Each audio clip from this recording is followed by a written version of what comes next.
What up, what up, what up? It is Hot Mic Friday. Get over here. What up? What up, what up? Big shout out to all my people out there in the Shark Tank. Big shout out to all my people out there on the back street. Y'all know what time it is. It's Hot Mic Friday. Y'all know what you got to do over there. Roll them up, get that brew, get ready to sit back, enjoy the show. Y'all know we caught hell down here in Florida. My heart goes out to everybody who had to go through the madness. We had some deaths. So, it was pretty bad around here. Not as bad because we don't live down by the water, but damn. Trees and shit broke off. Had to clean up. No electricity. Rough, man, hard on the man now down here these days. And for the rest of the country, I know they catching it. Just take care of the dogs, take care of your family, and stay safe. I put that out there to everybody. Because, it's bad. Especially when you just ain't got no control. Nothing. People just losing everything. It's a terrible thing, man. Terrible thing. So my hearts go out to all those people who have to deal with this madness. But as usual, we still show up. Okay, I want to give a big shout out to my man Yo Styles Kennels in the house. What up, fam? The one and only the Mad Doctor. I see you, fam. Viking Royal family in the house. What up, fam? Show Enough! Big shout out to Show Enough. Salute my friend. The one and only my man, Double M Desbo, coming in with bite down and shake that like button. Always showing the love. What up, fam? Yo, Jay, I see you, fam. Big shout out to my man, Ty Smith in the house. Yo, what up, fam? Robo, I see you, fam. Big shout out to my man, Mr. John Dimbry's in the house. What up, fam? Big shout out to my nephew out there in the house representing Scratch Line News in the house. What up, fam? Big shout out to my main man, the incomparable Eli Monsters in the house. What up, fam? I think I got everybody. Hey, look here, fellas. Now, the last couple shows, we've been digging in deep into situations, coming in, just putting it all on the line, getting on the bus, going back, and just trying to get you up on what it takes to really continuously have quality bulldogs. And in the same token, you're trying to make quality dogmen to make quality bulldogs by filling in some of the blanks. Sharing a little information because, again, we didn't come up with this ideal. We kind of just did what everybody else was doing it.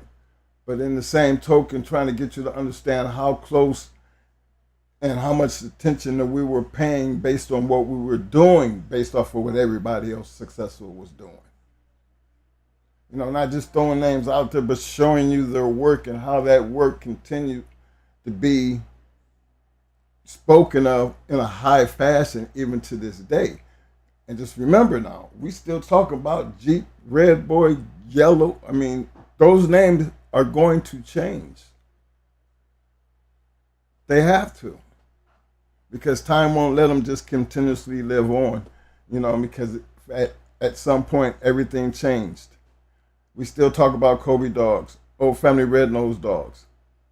But I guarantee you, at least 85% of the community today couldn't name some of the great dogs off people like Lightner and Kobe. Well, they had many great dogs to talk about.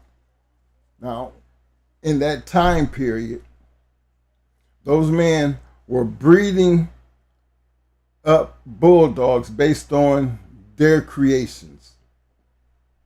Keep this in mind now. This is their creations, and I'm speaking early because these dogs came from somewhere.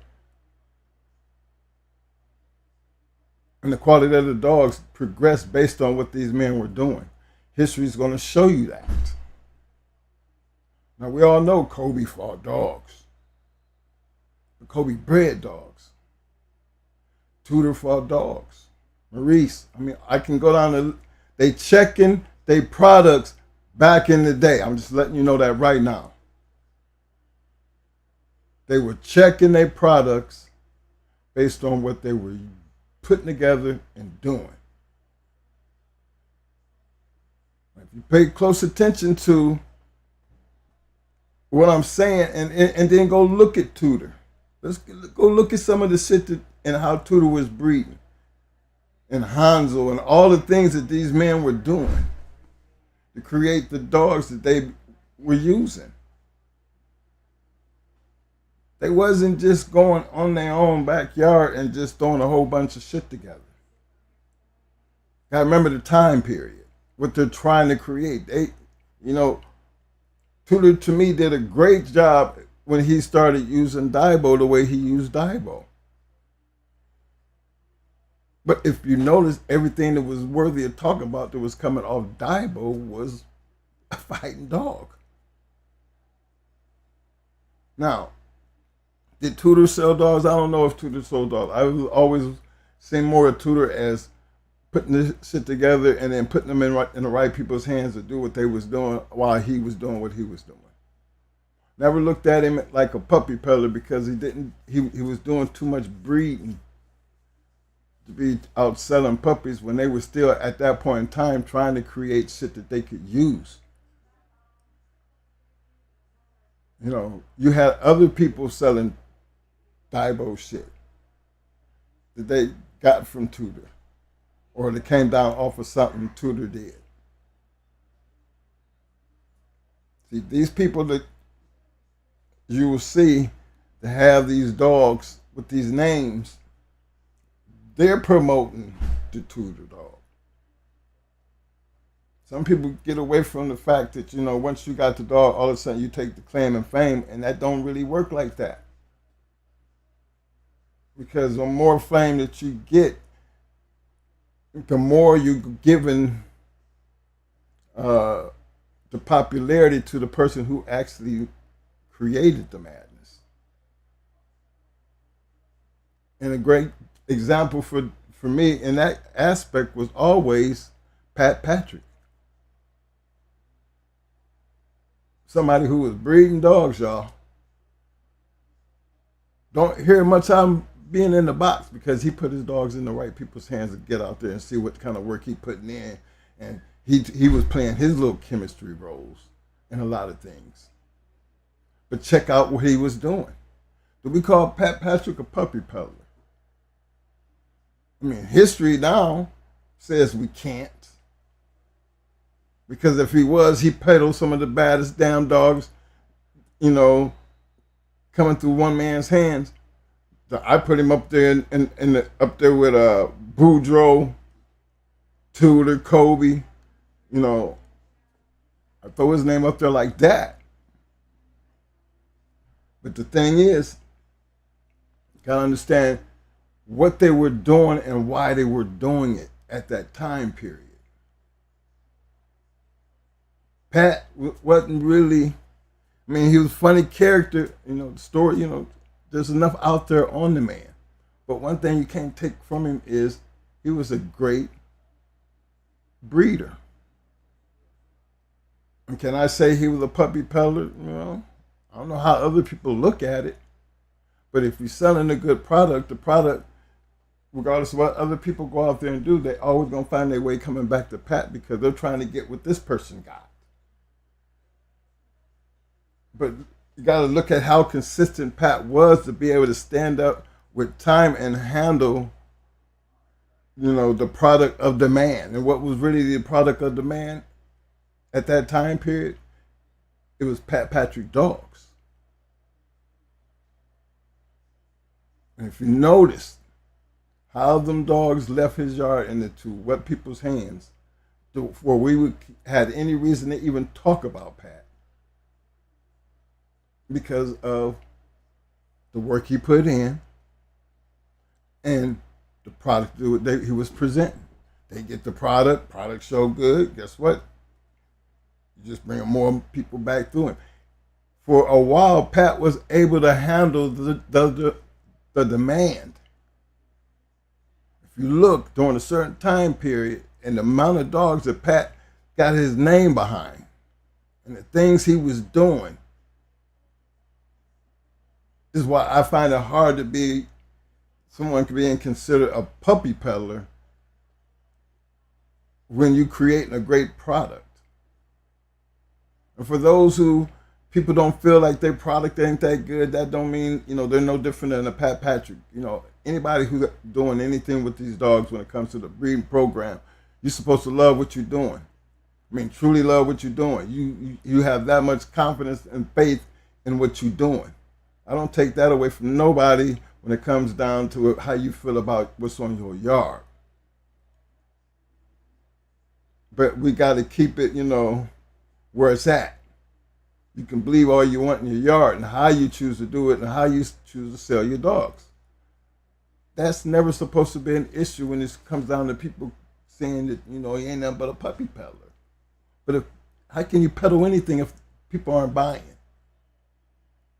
I never look at the consumer, especially when it comes to these dogs, to be out here buying a bunch of bullshit. At some point, somebody's gonna believe in what you're doing, and people gonna come and you're gonna do that business, and then they're gonna either be nothings with your dogs, or they're gonna be able to help create you a better,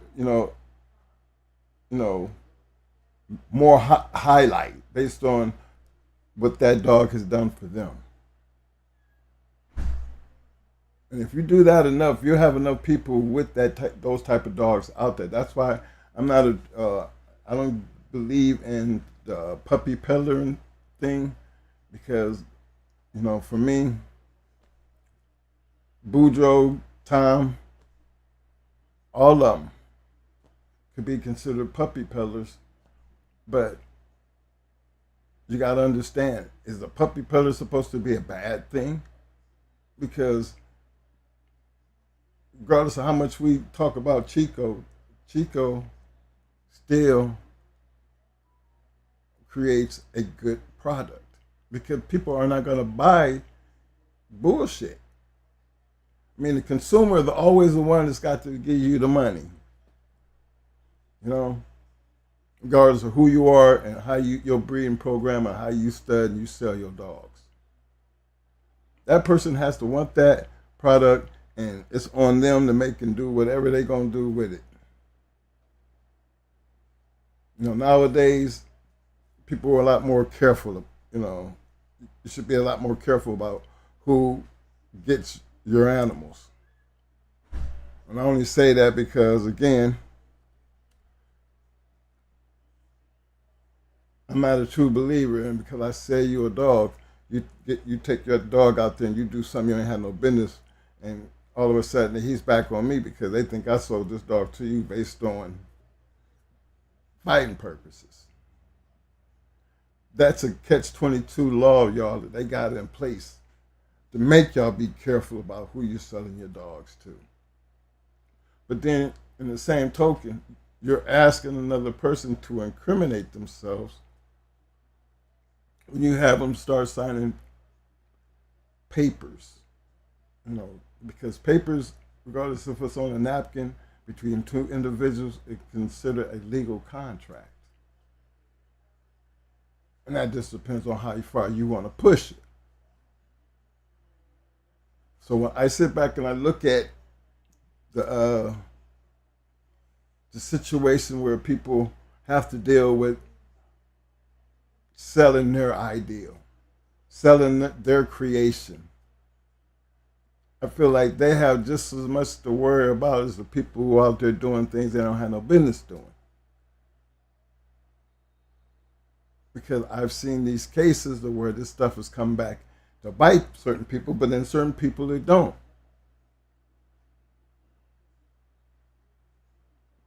And it's all because of the product. We can go back and look, here, let me show you this right quick. Just to give you an idea here. Mr. Hooten. This is his advertising, right? You're getting dogs directly from Mr. Norman Hooten back in that time period. Who wouldn't want to get a dog directly from him? And we already know Hooten's name behind a lot of dogs that we talk about to this day. But you see how his advertisement sits? So we all know Mr. Norman Hooten. Now we're going to go here to Donruss Kennels, American Pit Bulldogs. Without me trying to read this entire thing, you can just look at, I hope y'all can see that. Look at some of the dogs that he has as far as his bloodline on his yard. Okay, I don't know how many people might have heard of Donruss Kennels, American Pit Bulldogs, but considering, in the dog game, certain names, it's going to have a certain level, a certain status level. But I want you to look at, there's not a dog. I think he named every dog, well-known dog back in the day. I see Joe, Grand Champion Joey. He's got everybody up in here. Now, this is the guy he's selling puppies, y'all. It's prospects and everything. But look how he doing it compared to look how he's doing it.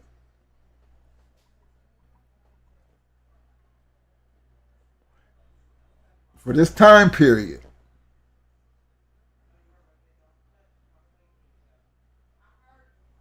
whose yard would you go to? Because at any point in time, there's a difference between the two. Because all those dogs he named, he's got up in there, and that's pretty much it's a bunch of them, y'all. How would you know what you were getting?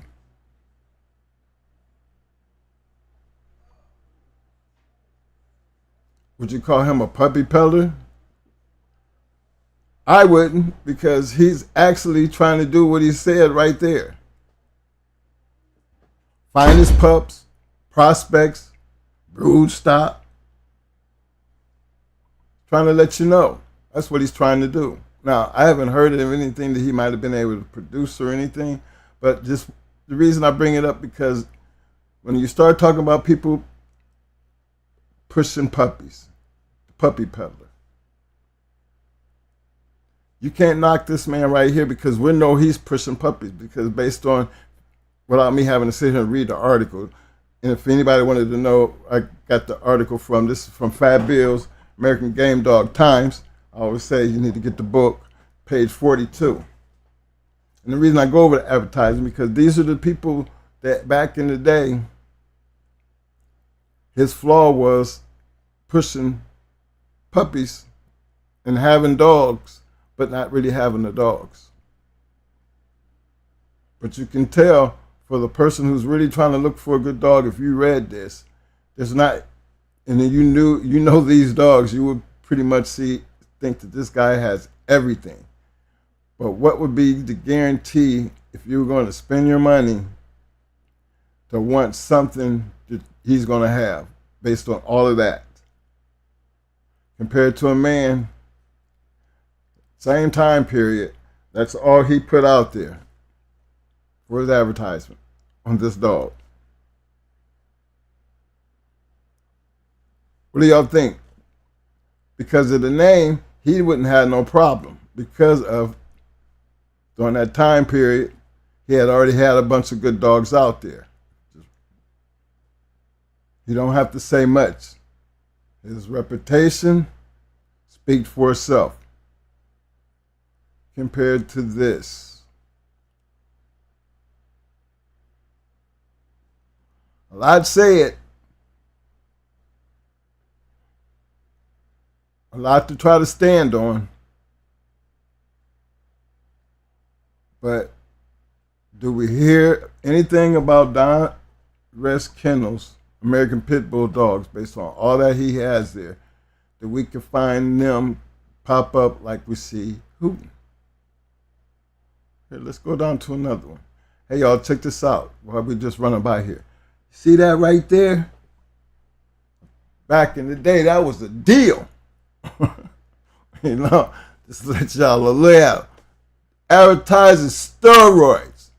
For all the ones who didn't think nobody's using them, no. No, when you're advertising it, you're only advertising for a reason. $15 a pop, man. Still not for use for illegal purposes. But the fact is, it's actually being offered.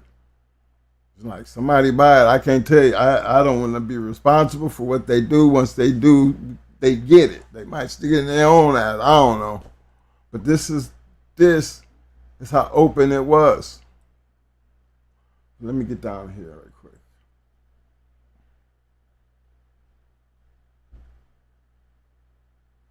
We already know Loctite's caveman. I want to get down and show you another pedigree right quick. Just that helps me bring this whole conversation into play. 1 second here. While I look this up right quick. But y'all see what I'm saying? Because I don't know if the puppy peddler part worked without hating on another person based on what they're doing. Because I think that would be everybody's intention at the time. Anytime that you're selling puppies, and breeding dogs, I'm trying to understand, because you sell your dogs, does that make you a puppy peddler? And at what point as a breeder, when do I become a puppy peddler? When I get big like my man Pat Patrick and David Tant and Victor? Do I hate on them because of that? No. Because of their product, that meant they were highly in demand. So I always thought that at some point that always led to trying to keep up with that product. Quality sometimes would fall apart for others. When you got to kind of like look at those ones where it didn't really ever fall apart. Some of them were so good and down with it that, when they died, things changed. Because the mad scientist, the man behind the whole situation, they took the secret with them. Or nobody else had the ability to do what they did. But we still talk about those guys. To this day, we still talk about and their dogs and the influence that they had in the game. So you never know what that looks like going into the future. I always tell you based on how far back do I need to go and how much further to the front do I need to bring you before you realize that the growth of these dogs is always going to become in the cell of the dogs. The product is always going to be the truth to the end of what you're actually doing. So I don't never think you should take that away from anybody who feels like that's the mission that they're on. Because I always felt like the product will speak for itself. Here's another one here. Red Dog Kennels. I thought this was a great bred dog right here. I mean, as far as the breeding itself. Again, you got Hooten up there, hooking up with Fat Bill and his champion Bolero dog. And then look at that bottom.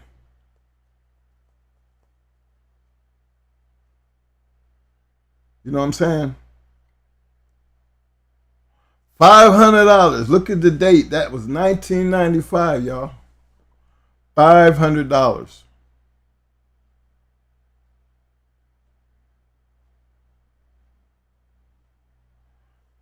Knowing what you guys know now, you know what a dog like that would be worth?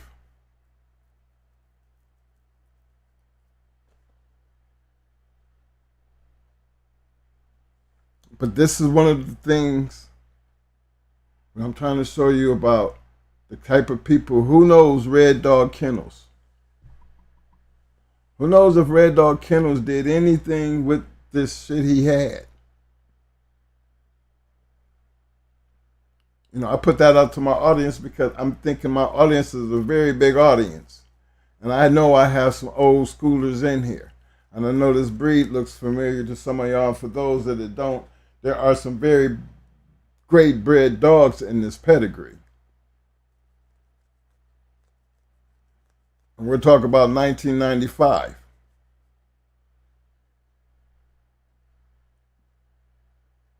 But to have that dog on your yard is just like I'm looking at some of you guys out there who get dogs like, become fortunate to have dogs like this, because we know Red Dog Kennels owns these pups.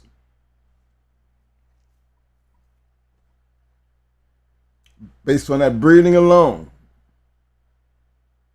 that man's got some gold on his yard. It's going to always increase Fat Bill and Garner's popularity and hooting. You got three of the greatest dog men right there in that puppy alone. And that's looking at it from, not looking at it down to the yellow. There's a lot of men out here who have done this and who have grabbed these dogs like this, and you hear nothing else from them.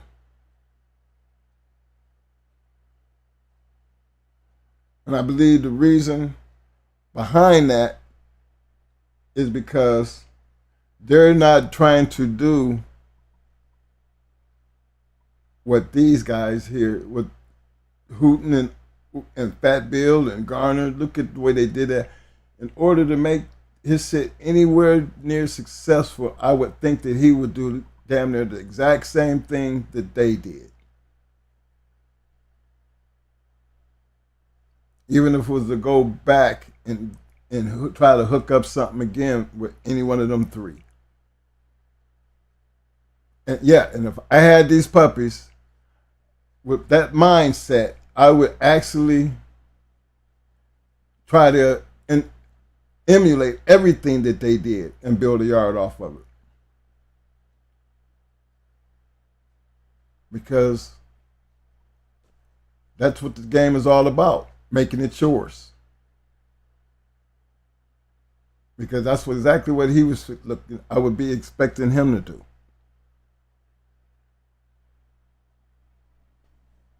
Be able to take something bred like that and make it work for him.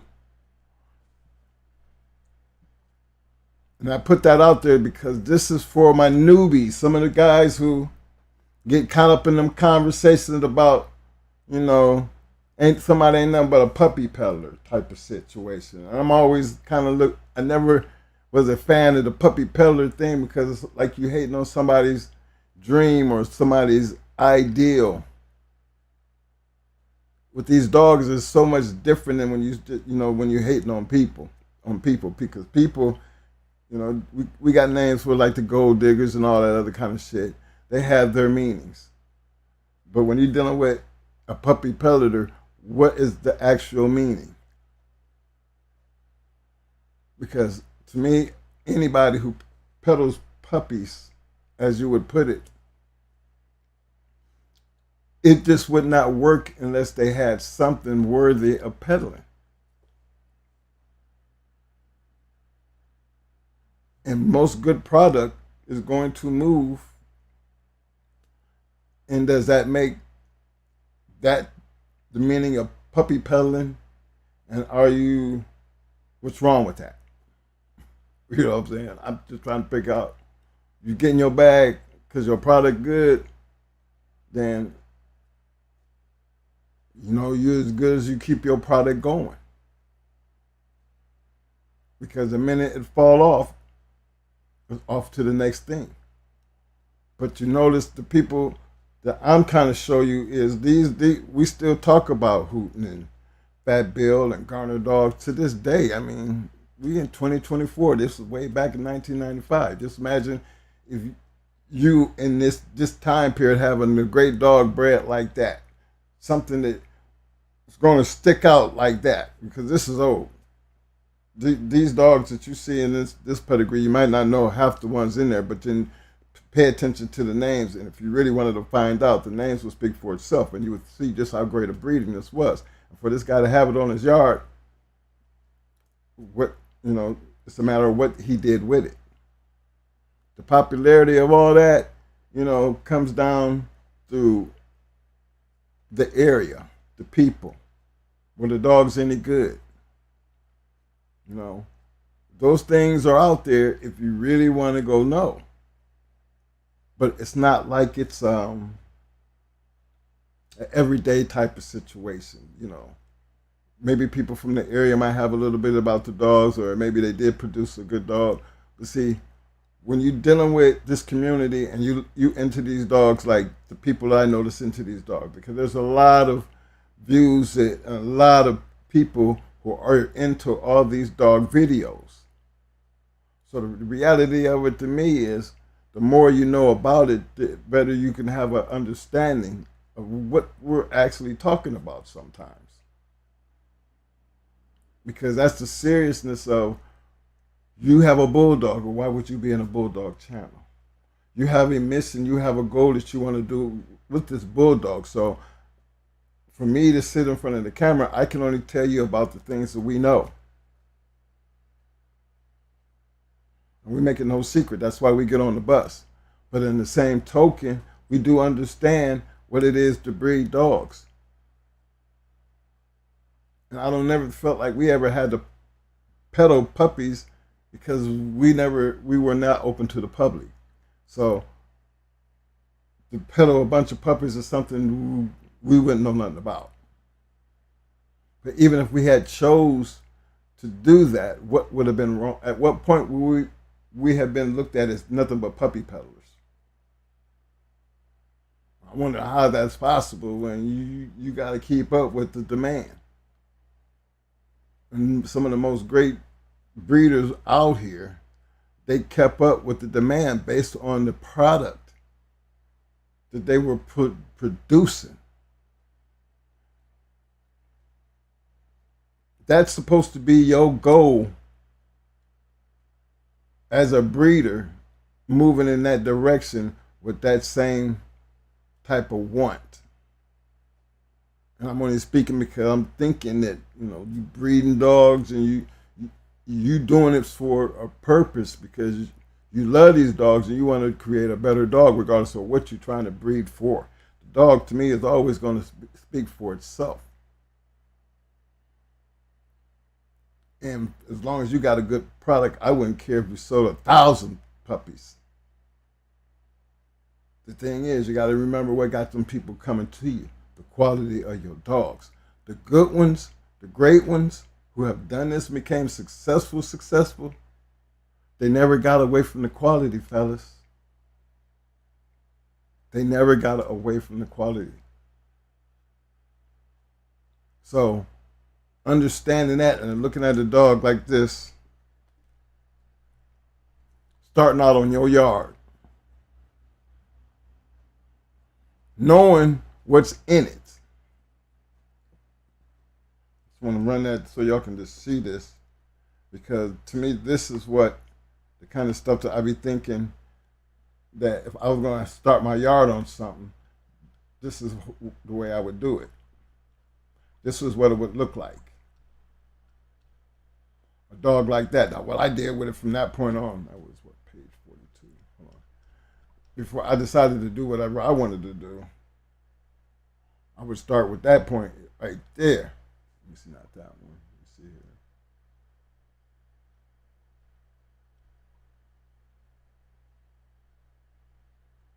Sorry about that.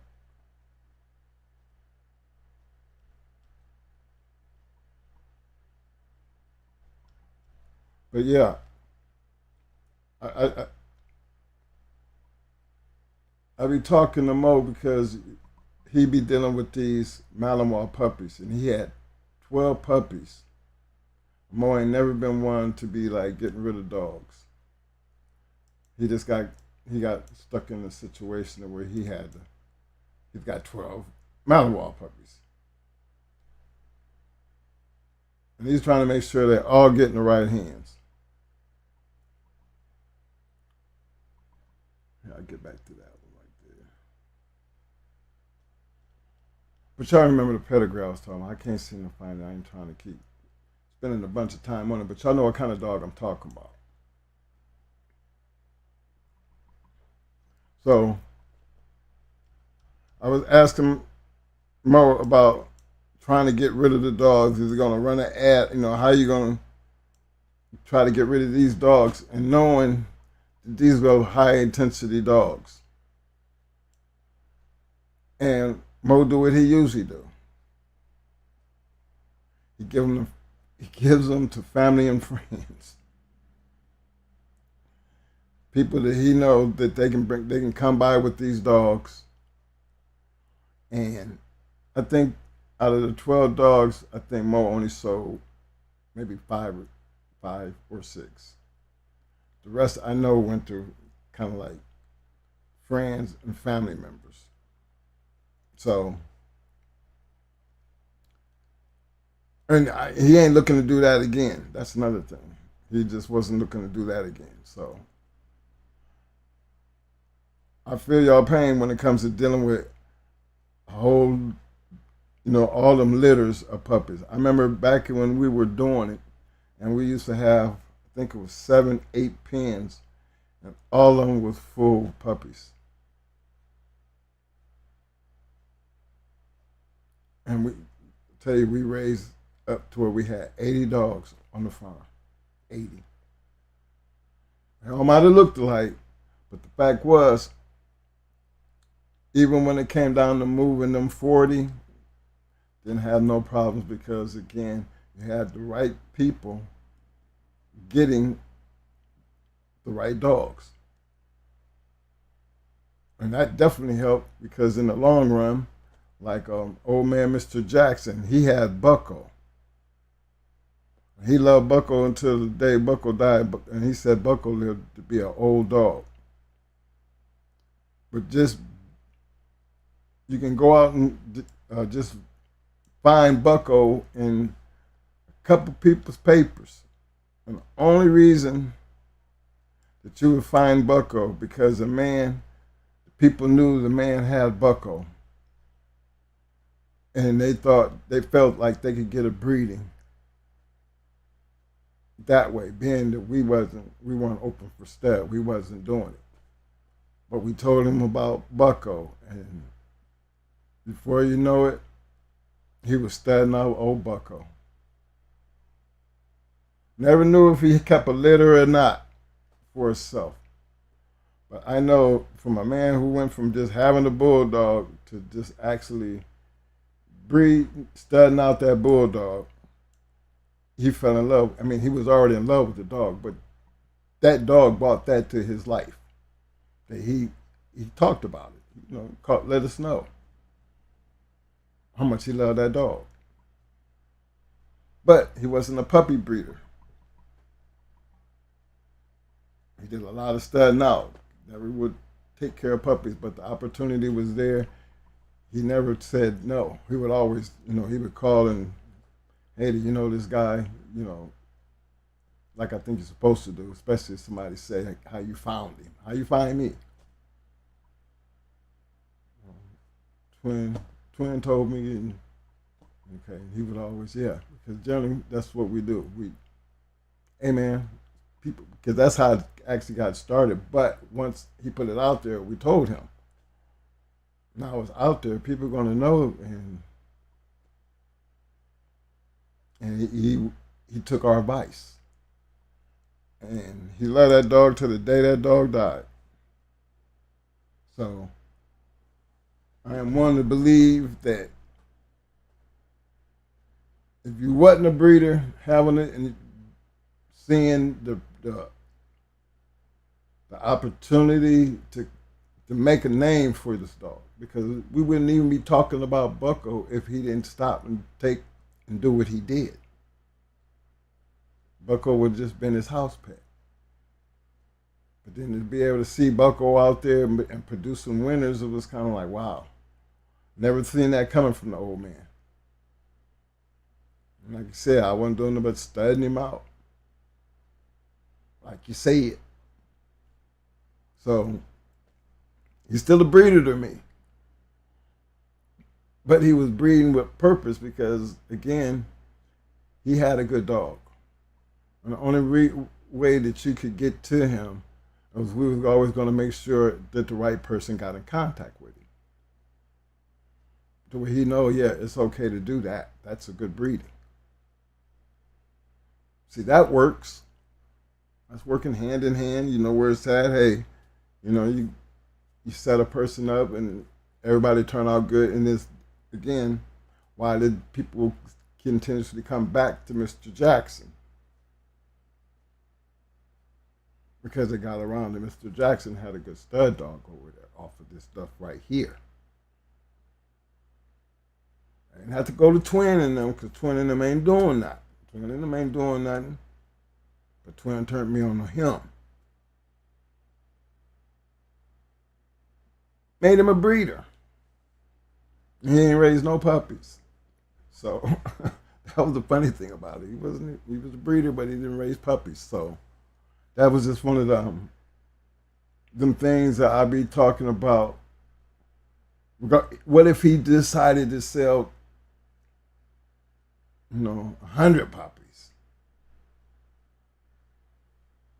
Does that make him a puppy peddler? I don't think you should be considered a puppy peddler just simply because hopefully whatever you breed and you putting out there on the market, it's going to speak for itself and you believe that much in it. So I'm not going to be the one to hate on what you do, how you do it, and anything else. And I think when I see them comments and people going back and saying that, and then people going back and forth, it kind of be like, at what point do it become hating? Because is you hating because they selling a lot of dogs? That's what makes a person a puppy peddler? Because if it does, I can sit here and go through from Pat Patrick to Boudreaux to Tant to Crenshaw so many more. I'm not good like Mo because, Mo, he'll run you the whole damn list. Because that list get long when you start, thinking about how many of us, being we wasn't breeders, but look at how many other people that was around us that were breeders and they would sell you a dog. And then 9 times out of 10, with these people selling dogs, you're going to get a good dog. So it's still up to you to do what you do with that good dog, but you're still getting a good dog from good people. Now, I can't speak for everybody, but then I'm always so looking at the consumer because in order for anybody to be buying anything, this consumer has got to want it. So if you're going to blame anybody, blame the person that's going over there buying this shit. Because evidently, whatever you might feel about that shit over there, somebody's over there buying it. And there's more than one. So I just put it out because I see, that back and forth, about it. I'm like, man, why are they hating on? That sound like you hating. Somebody buying that shit, regardless of what you think about it, somebody buying it. So I think it's just unfair to call people puppy peddlers when they're getting their product off. Again, they're going to last as long as their product does. Same thing got people buying with the quality and being true to the game and being handling your business correct. That person, regardless of how many puppies they sell, you call them what they want, but people are still buying. And they're going to keep coming back buying. And then you might be one of them people to get one of them good dogs that I was just showing you on your yard. And you're going to probably find yourself, messing it up when all you would have to do is do the same thing that the person who sold you the dog. Just do what they did. How about doing that? Then your success will become your success based on what you did, what you got. Because I'd start with that one dog. I mean, give me a female and a good bred female, a good bred one. I'll tell you what, by the time I back her up to the right male, and that's what you believe in, that's how, you have to believe in every time that you do that. Don't shortchange and don't act like you ain't got no answers to that question right there. What are you expecting to see? And be stuck on what you be expecting to see, because if you're true to what you say when it comes to this game, it's going to be true to you with no shortcuts. And again, it's all through the eyes of the beholder. I'm always on that because, we started out dumb as hell. So I'm taking it like everybody else. There's stages and levels to this game. What we doing is giving you shortcuts. Why not take half this damn shit that we say, take it and just try to apply it? Because we're always telling you, if you're applying anything, you better know what you're applying it to and what you're expecting to get. Why wreck your brains? I leave that, that situation like Mo and RKP. Remember, I used to tell you they would be going back and forth about the next breedings. No. Every going hard dog that we talk about primarily came through him. And when he wasn't able, that gave us room to create the breedings that we created based on what he gave us to create with. And he gave us enough to create a whole bunch of shit, but understanding how we were going to do it. And it worked out just well. But that's our way of saying, okay, if you look at the shit, you see the results of these conversations, what led to these things. And we can take you back and say, look, at this stuff over here, because if we came to a conclusion at that point, and especially with Mo, and I don't get into papers like Mo, so his argument with me would be, for me, I would stick to the points. What you backing up to and who it is. And by the time he done, I probably pretty much understand this is why they're doing it, because it's not like I'm totally dumb to it, but I know what I'm looking at to the point where I see why he doing what he doing, because he's seeing something and he's doing this and he's doing that and he's trying to bring a little bit more of that. He don't have to wreck my brain with it because I understand based on what I'm looking at and what he's saying. And most of the reference things was things that he said that they did it this right here. And this what this did. I'm going to come and bring this and this and add a little bit of that to it. And then we have to see what the product is in the end.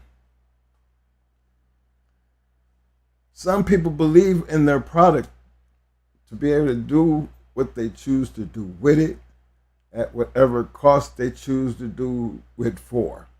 And that's just me, because I'm taking it from a person who owned American Pit Bull Terriers,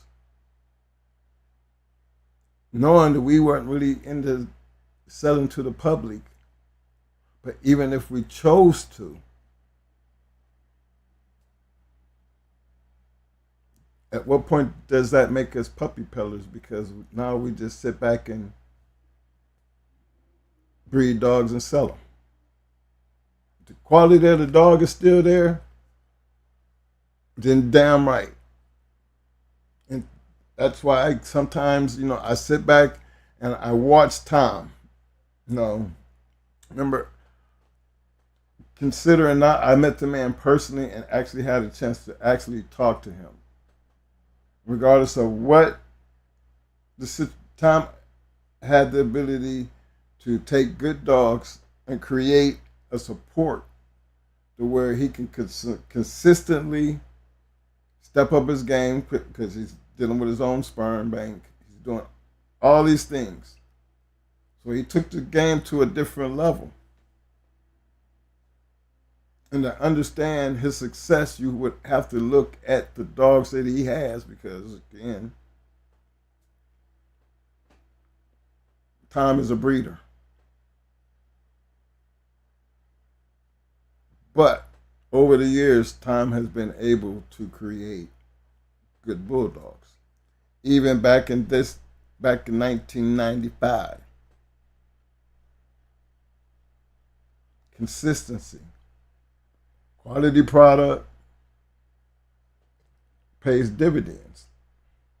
Now, some of us, we might, what can you hate about that?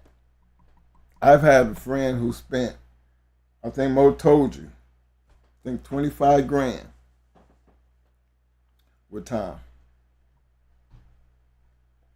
I think it was like 5 dogs. I might be wrong, but I think it was about 5 dogs. But the bad thing about it is, as the dogs didn't work out for old boy. And I never understood when he said it didn't work out, considering, why would you spend $25,000 on something and then spend all this time and these years into it and then say it's not shit? Am I going to hold that against Tom? I'm just take my partner for what he said. It didn't work out for him. But I'm not going to just all of a sudden throw Tom under the bus because they didn't work out for him. I don't know what led to his saying it didn't work out for him. And didn't ask. Because, I know he know bulldogs. And if you say that's what it was, then I trust his word. But it's not like that for everybody. You see, that's my thing. Everybody don't get a bad deal. It's always it's just always going to be a chance until you start doing it for yourself and understand the responsibility that comes with, dealing with puppies and being a breeder. Your name is tied all to all that shit. How you do your business, to me, how much a person charge for their dogs or their puppies, I think anybody should be able to charge what they want to charge. For real. Because at that point in time, who's to tell him that he can't sell his shit for $2,500? Because you selling your shit for $2,000.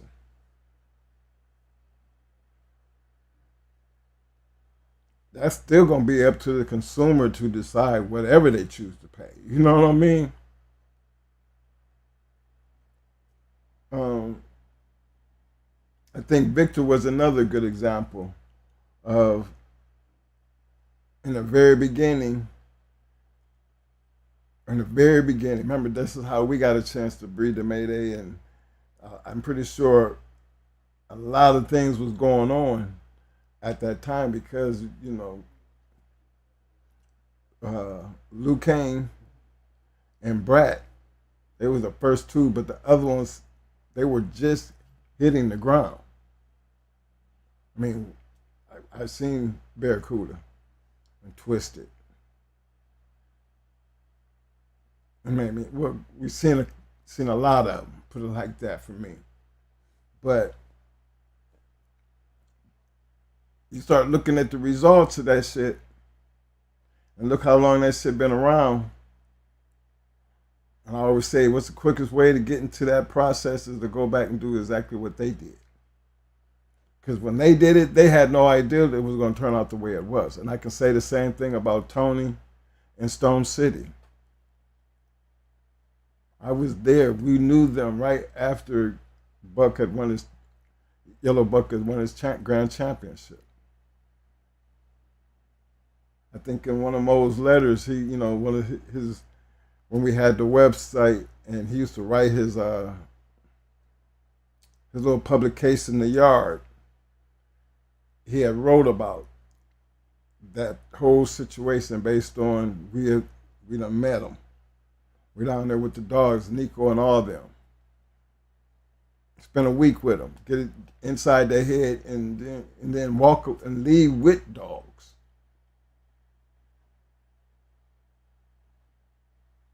And you gotta remember now, them boys didn't have no problem selling puppies and dogs.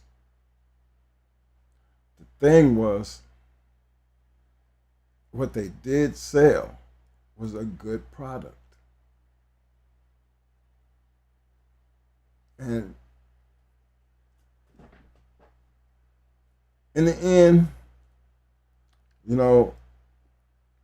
I still think, you remember, I always say, being a dog man, you still got to take the major points with you. The integrity, honesty, being truthful is always a plus. Being loyal, all that kind of things that can hurt that process. Because at that point, it becomes bad business. And bad people who do bad business, you don't do business with. And that's not the hate on anybody. It's just sometimes these things happen. If you go back and look at the history of this game, there have been some pretty crucial breakups when it comes down to things that DOGMAN done. Crucial breakups.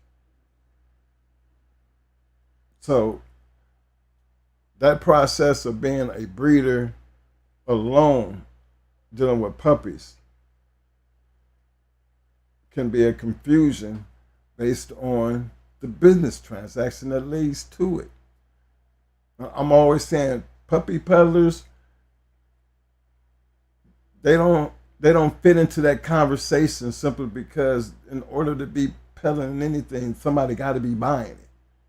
And the only reason people buying it because it's good. Now, it's always going to boil down to who the person who's doing the selling of this good product. Because they're going to do right by it or they're going to be shitty by it. And if, depending on, the cost and the demand, how intrigued are they willing to fulfill some of these orders? Well, history has also told us how they dealt with that, because that point, you don't know what the hell you get. All you know, you getting is a dog from this person as a breeder. Now, when they start doing shit like that and messing with papers, is that when you start calling them a puppy peddler? Because then at this point in time, it's the cost of the man. And at what point in time do you call that person a puppy peddler? When the quality falls off, how many years does it take for you to realize that the quality of someone who had good dogs and the quality start falling off based on the amount of dogs that they were producing? History gives us a guideline of how that shit works too. You'll always notice that they had enough good dogs out there to put them at a different advantage of being put in a position to have to lie about papers. And the only reason that shit was getting off, because they had the demand. And they worked their hand because that consumer still had to give them that money. It still would have had to happen. And we know, based on history, that happened a whole lot, because we hear the horror stories now, but the fact is, back then, you wasn't really crazy and dumb. There was a reason why you was running over there too. But does that make that person a puppy peddler? I just think it's a person who had great dogs and created the demand and didn't know how to keep up. And so now when you hear the horror stories you kind of understand why, because they're going to ruin their name if they keep doing what they're doing. But up until that name gets ruined, you're going to still have people falling into that web of the bullshit. And some people would just, regardless of what was out there in the bulldog world, they would know that bullshit, but they still wouldn't stop them from going to buy that same bullshit.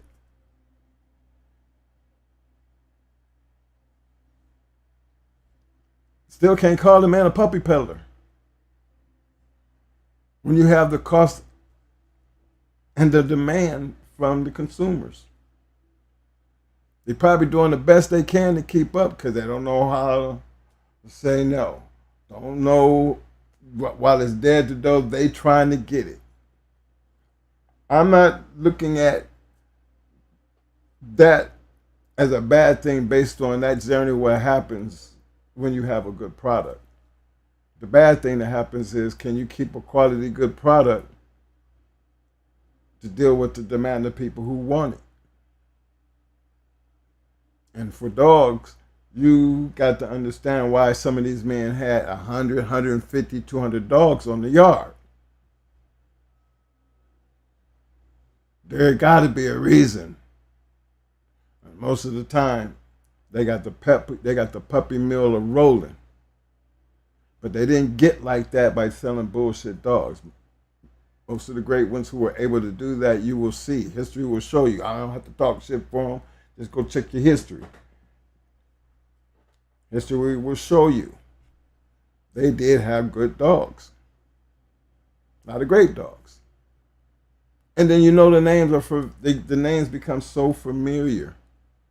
Like even now, you know, all the new names that I can fill in, you know, and Mo goes through some of these new pedigrees and how the name changed, but he goes all the way back and just trying to show you, look here, and it's still been doing it all this time consistently because they notice they're all doing the same. Moby going down that line because he's trying to get it for us. It all started for us is the first bulldogs. The first bulldogs. And you off to the races. You're going to get to that level. You're going to get to that point to where that yard now has to look like your yard instead of somebody else's. That's a fact. And if you had a good product and you was keen in doing what you're doing with that product, give a damn if they ain't nothing but just sitting out on the chain. You remember the one guy I showed you? You see how all them great dogs was, you know, how he had almost every great dog in history supposed to have been on his yard. And then right up under it, you had Hooten. And look how short his, you know, compared it to trying to sell dogs. Who you think was getting that, you know, going to get his dogs off? And he didn't even have to say that much. His name alone took care of that. But the other guy, with all that in it, to me, that's when you could tell that there's no way he would be able to supply all of that. And look how hard he's working, because he's put a damn good story there. But man, if you still have some of that Kobe stuff and you going, I mean, and it's tight all the way up, and then you start looking at a lot of the Midnight Cowboy and the other dogs that's in it, and you mixing and matching like that, that's a whole lot of dogs with a whole lot of bloodlines. I would hear about them dogs somewhere, somehow throughout history. I would hear about them. I would know about them. You know what I mean? How could I not? Remember, we only talk about shit that we know is good. Anything other than that, we don't talk about. Hold on, let me get out here. I see some new people in here. Okay. Want to give a big shout out right quick, y'all, to my man, Mr. Marquise B in the house. What up, fam? Big Witch, I see you, man. Milltown Kennels in the house. What up, fam? Big shout out to old man Mason. What's up, man? The Insane Honey Badger in the house. What up, fam? 517 SEK in the house. What up, fam? I see you, 517. You say you still got some of that Joey shit. Well, you notice, I had that in the story too. You seen Grand Champion Joey up in there talking about he had some of that on the yard on top of all the other stuff he had. Man, come on. Pit Bulls and prospecting in the house. What up, man? Hey, Pit Bull, are you familiar with Don Rest? And if he did, did anything come out of that monster yard? Because he had some shit on the yard. But I think he did have, some of the purest type Kobe shit at the time. And remember, that was back in 95, 96. But whatever happened to anything that he got rid of, I couldn't tell you. That's why I asked. And I always remember that article. That's why I went back to it, because that was something I was familiar with, because they had Hooten right up under it. I'm like looking like, well, Hooten's name speaks for itself, but with all that shit he got, his name should be ringing. Let's see here. Big shout out to my man, Mr. 216 in the house. What up, fam? Welsh, Kennels, Welsh, Pitbull Max supplements in the house. What up, Welsh? Let's see here. Big shout out to my man, Mr. Derek Lockett in the house. What up, fam? Another big shout out to my man, one and only Mr. Dickie Foster in the house. What up, fam? And I hope I didn't just come back, Dickie, because I don't remember seeing you first. But what up, fam? Big shout out to my man, Mr. Gunner in the house. What up, fam? Big Scratch TVG in the house. What up, fam? Big shout out to my man, Balls Deep in the house. What up, fam?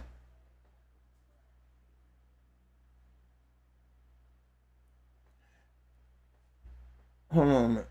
I think that's a good point you got there, Balls Deep. I'm going to pin that up. He said, when money is more important. Hold on. I got to put it up here. Hold on. When money is more important than improving the breed or peddling, i.e., breeding same bitch to the same male more than twice, then it's money, not bettering your line or strain. That's in his opinion. Well, I agree with you on that, Balls Deep. But y'all got to help me out now. At what point I'm trying to make that difference, because the key to that conversation is when he said improving the breed. Now, we've been in this game, and I say this because at one point we had to start having a breeding program based on what we had. Now, in our eyes, everything that we was doing, we was actually trying to better our dogs. And I'm taking it that the average person that is breeding these dogs, just to even have them to be even considered breeding dogs, that is your intention. I think the failure always going to fall based on your product once it's out there. But I would think that the average person would be breeding to have to better the dog from their point of view. And that's why it's kind of crazy, because you never know what a person's thinking when they do some of the things they do. There's some breedings, like, and I'm going to go back to that Mayday Blondie breeding. Man, you would not believe the friction and the anticipation of what that breeding was going to lead to when they finally gave in and did it. See, At that point in time, the only thing that they had to go on anyway was what Mo had just showed them.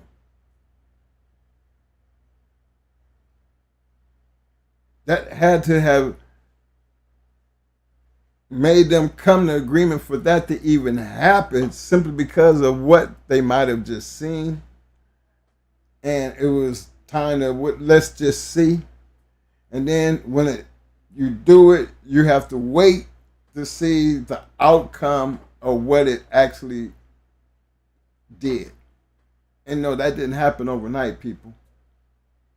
That didn't come by just something that just happened yesterday. What it actually did was open up a whole new way of creating better dogs based on what they had did. You know, Mo has another way of feeling about that. You know, he feel like them breeding blindly straight to Mayday still didn't produce the dogs that we produce based off. They didn't come by way of Blondie and Mayday. We want a different thing, but it was almost the same thing. Stone City bred into Southern Kennels. They're two good dogs. So to see the outcome and how that changed the game, but then to know the insides, like we knew the insides, how you can't really hate, because they both had great dogs at the time. Both kennels, great dogs. Always looking to go in at each other, but never, never getting there. And so that's how big that grudge was. And one feel like they dodging the other. That type of relationship. But to see it come together and create it what it created, that just that aspect of what it took first of all to get it done, and why they did do it when they did it, get beyond all the bullshit, and then to sit back and wait to look at the results. That when it all boiled down, that breeding became a both of those camps. Now you got his version and his version on top of our version. Everybody had their own way of doing things that actually led to creating good dogs.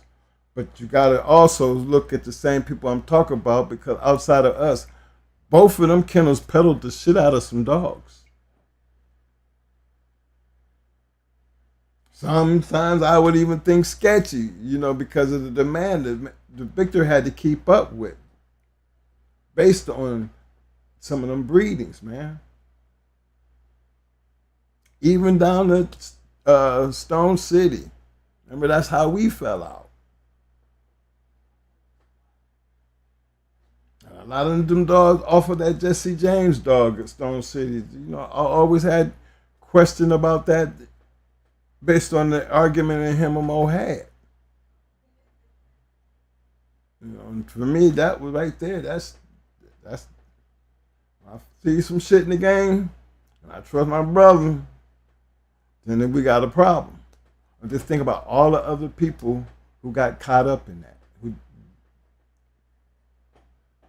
If they knew, what could you come back and say? But then I can't knock my boy, because again, he had the demand.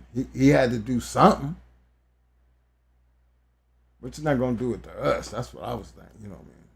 We know we supposed to be good. Now you do your boys like that. Feel sorry for other people, but you ain't gonna do your boys like that. But he wasn't trying to hurt the game. He was actually trying to keep up with the demand. And that's the only thing that I feel is, I don't call it puppy peddling. I just look at it as their work is going to have to prove itself as time moves on. Just like the Mayday Blondie shit, it wouldn't have never been worthy of talking about if it didn't turn out to produce good dogs. It wouldn't Look how long it took them to actually sit back and say that was a damn good breeding. Well, we knew that when we did it, but then for them to actually take Mayday straight to Blindy, that's the Stone City straight dogs. You know, that breeding seemed to have worked and continuously worked. But only time would have shown the results of that. Same thing I said about that Jesse James, Southern Kennels Jesse James, champion Jesse James. Look, it was a time period where I know he was producing good dogs. He was not only producing, they was studying him out, and he was out there. But then as time went on, I knew why people weren't getting the same type of dog that they was getting in the beginning down on the end. Why he was trying to keep up doing the shit he was doing. Them dogs didn't turn out the same way because they wasn't coming off of Jesse James.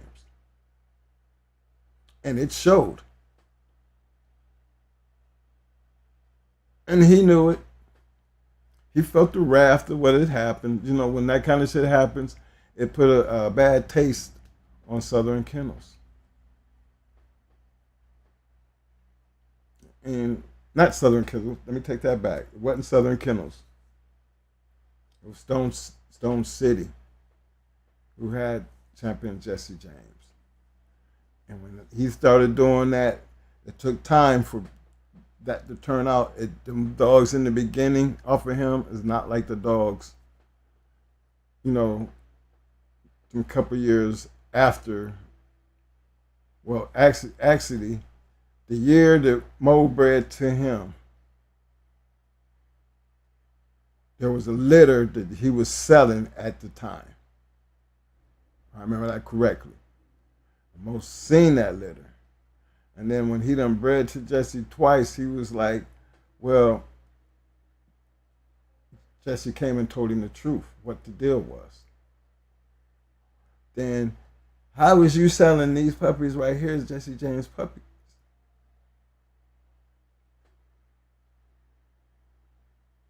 And that's where the drama began.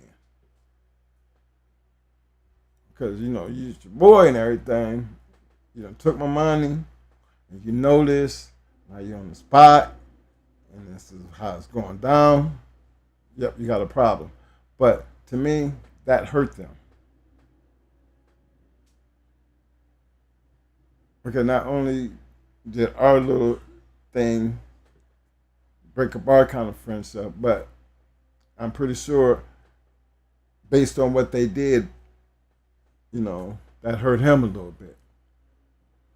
I mean, anybody would want to get anything from Stone City, Southern Kennels, Floyd Boudreaux.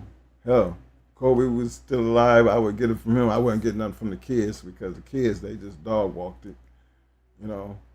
But there are some people who actually took those Kobe dogs and did right by them. But it takes people to breed these dogs and sell these dogs to see the success of your work unless you plan on doing it all yourself. I mean, and then, you know, that's when all the inbreeding and all the crazy shit starts. And then your product ain't going to be meaning shit because, again, that shit really ain't never worked for nobody based on the purpose at the time. And if you go back and look and let history show and tell you, and just look at nothing but the dogs that were winning. I mean, I always felt like, you know, why go just looking at, oh, he bred like this, he bred like this. How about just going looking at what was winning? And if it's winning, go find out why it was winning. The opportunity to raise shit. I'm gonna see if I can take some of this and go get some of that. I'm pretty sure you get some of that, you're gonna that make you know you a breeder. Now what you gonna do? You keeping everything? Something gotta go. Gotta get some money back out of it. You know, and greed. That money, you're gonna go in there. First of all, you're gonna hope to get 9 or 10.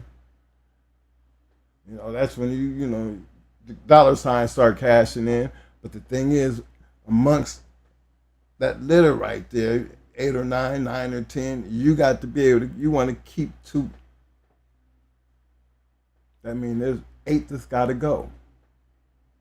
And you got to make sure you got the right 8. Remember I told you we used to have pens? Nothing but puppies, bitches having puppies. But the thing was, we never got rid of nothing. Everything stayed on the yard. So I understand what it meant for people who had 100, 200 dogs. That we kind of know what it felt like because, hey, we had a big enough property and every dog had a tree. You didn't have to be out in that hot sun. They had big ass orange trees and mango trees and grapefruit trees. Everyone had one of them. But y'all know how the fruit business went down here. All the fruit started dying and shit. And so did that field. But for many years, that's how them dogs was out there. We used to always have to have somebody out there, you know, not just, well, at least one of the dogs would always like to bite on the grapefruits. So we had our issues with that, but that was the only dog that actually ate so many grapefruits because the dude kept knocking them out the tree, but leaving them on the ground, and the acid ended up killing the dog. I think Mo told y'all that story too. But imagine if we was gonna be just selling dogs out there like that. You just got a meal of dogs just constantly doing that. I think the only way you can be able to do that, and I'm hoping that anybody who's breeding these dogs and love them like that, if you're trying to create your own family, sometimes when you create something that gets so good at whatever it's doing that everybody's going to want some. And most people that see that, they're going to take advantage of it and they're going to open their doors up to you. But then that's me as a consumer. That's on me at that point because I'm buying the product. Now, is that product is going to be good enough in the future? Only time will tell. My thing is going in thinking like that. You have to understand that same person you calling a puppy peddler could be you, because if that's the case, you're gonna have to make sure your product is good as the time and the effort that you put in it. Especially when it comes down to you trying to offer it to the public and take people's money for it. Because at that point, that meant somebody who paid you believed in what you was doing. And only time gonna tell. And believe me, the only way true time gonna tell that, at least a year got to pass before you even understand what you just bought.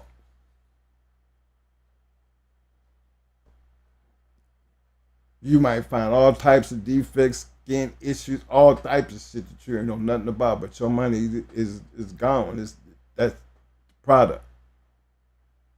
And sometimes that shit does leave a bad taste in people's mouth. But just because of that one incident, not all the dogs turned out like that. Because to me, these Mayday dogs, they have skin issues. You know, as far as the little bumps and allergies and shit. Yeah. I would say major issues because it's something that we know we always had to dealing with them. But those are the things that come with the dogs. My thing is, every real dogman and dog woman who is doing these dogs, as far as the breeding part of it, and trying to maintain what they consider the quality of the dog. Regardless of me, I still tell you, regardless of whatever the purpose is. The dog is, and the quality of the dog is always going to need to be seen and shown in the dog. Some dogs might have the ability to be great producers, but you know, the dog itself, it's just bred good, but it ain't shit. But then turn around and breed it to something, and you got a monster. wall climbing champion of the world type of shit. But how would you know if that's not what you're striving for? It would go right by you. You would miss it. But then that's why I had a conversation, because I see some of the comments. And some of the comments, I kind of be like, wait a minute now. What if it was you and your shit? You know, not hating on you to be selling your shit and believing in your shit, but you got something great yet? Because it takes more than just you having it. You the start of it maybe, but what it do when it get out there is going to be on somebody else and not you. So that's going to tell the quality of what you putting out there. Fellas, understand what I'm saying and how I'm saying it, because this is the reality of this game and has always been like that. Always. Take it all the way back. You're going to see it. My thing is understanding all that history and all the stories and all the things that I'm trying to cover here.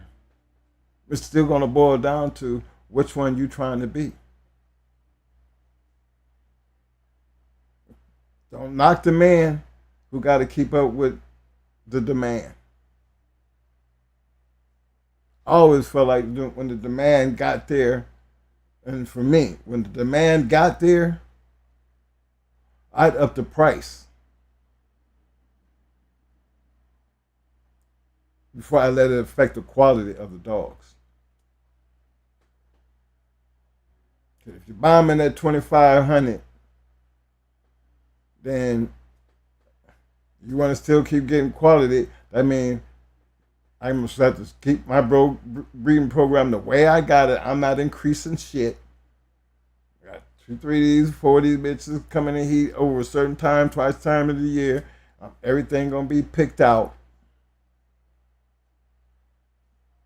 But I refuse to get away from the quality of what got me to where I am. The price will go up before I let the quality go down.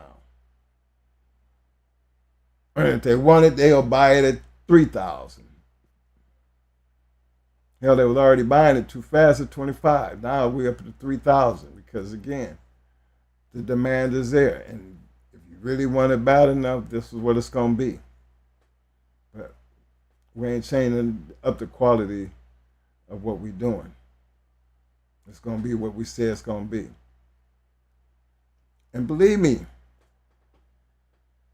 this is still a business. And maybe I speak so much of this because to me, this dog game is still a business. I mean, it's no different than any other business when you're trying to sell the consumer something. Or you're trying to buy a stud feed. Or you're trying to buy a dog. Those are still business transactions as far as I'm concerned. And when you're dealing with these bulldogs, it's like dealing with everything else. But the first thing, to me, you have to love your product. The love of your product determines how good your product gonna be. That speaks for the dog man and the dog woman. So if we're gonna go back and forth about something, let it be that. Because the quality of the dog, it shouldn't be a big argument simply because, we don't talk about shit that ain't doing shit. What's your argument?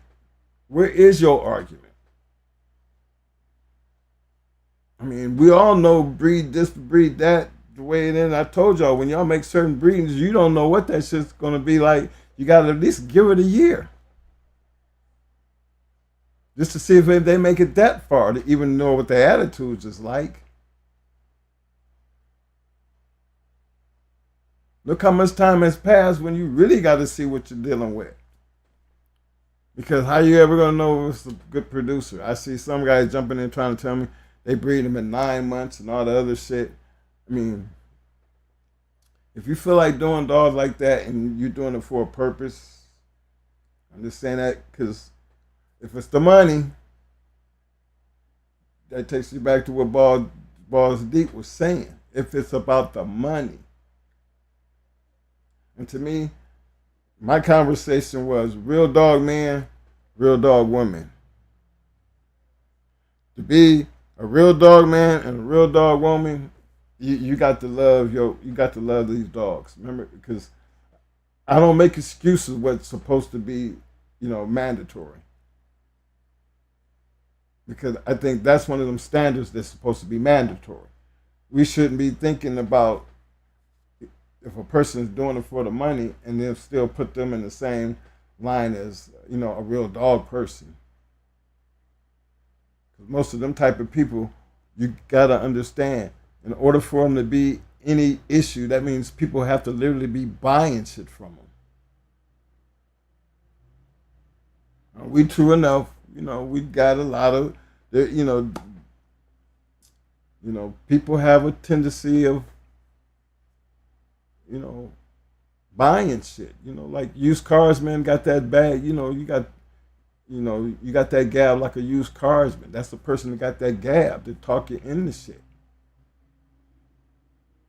But even then, I don't blame them. I blame that damn consumer.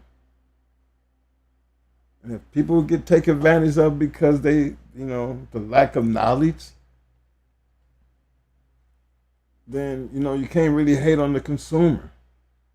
But you think a real dog man and a dog woman, if you really believe in your dogs, why wouldn't you want somebody who's willing to spend money for it, a good product that you believe in? What's wrong with that? Because anything other than that, I can't call you a real dog man and a real dog woman. And it's hard to call you a puppy peddler because, again, there's a lot of dog men who I think peddled a lot of dogs, but they were good dogs. So at what point do you make that distinction of which is which? And at what point do you make that distinction? Meaning, how many dogs did Patrick have to sell before they start calling him a puppy peddler? Because I have people even now still use that as a tagline, like Patrick wasn't nothing but a puppy peddler. Patrick was nothing but a breeder of real good goddamn bulldogs. Just like Floyd Boudreaux. Just like David Tant. Fat Bill. Ed Crenshaw. Stone City. Southern Kennels. Eminem. These are people who breed their own line of dogs. Schoolboy, before he changed his career, they were breeding their own breed of dogs. We wouldn't have nothing to talk about if it don't be for the work that they put in. Because what they did for themselves, their dogs did in other people's hands. So yeah, we worthy of talk about them kind of people, y'all. Because we wouldn't have nothing to talk about if their dogs they work wasn't worthy of talking about. Puppy peddlers, I don't see them get much traction considering the consumer. That's why I said it's okay to call Tom a puppy peddler for those who think like that. But you tighten your game up, you find yourself in that same situation, would you consider yourself a puppy peddler? Or a person that's just sitting out there trying to make the best product out there and put it on the market? Don't ever believe a person who has that kind of success can't get me to believe that they're not paying attention to the quality of their product. I don't believe that. In order to be able to do what they did and get to where they have stuck to that same format, regardless of what people might think. It's still going to be based on that format. Yeah, it don't work for some people, but then again, it works for a lot of people. Still, the consumer makes the difference. So no, I don't hate on that part, because wait till you find yourself in that same position. You can't please everybody when it comes to these dogs. But in order to get people to keep coming back, or even having something to talk about based on something that you did it would have done something and been worthy of people talking about. It's been part of the game as long as I can remember. So, not to discourage anybody who want to sell their dogs, or however you want to sell your dogs, or however you promote your dogs. For me, it's always going to turn out. It's always going to turn out to the amount of work you put in it and how much you believe.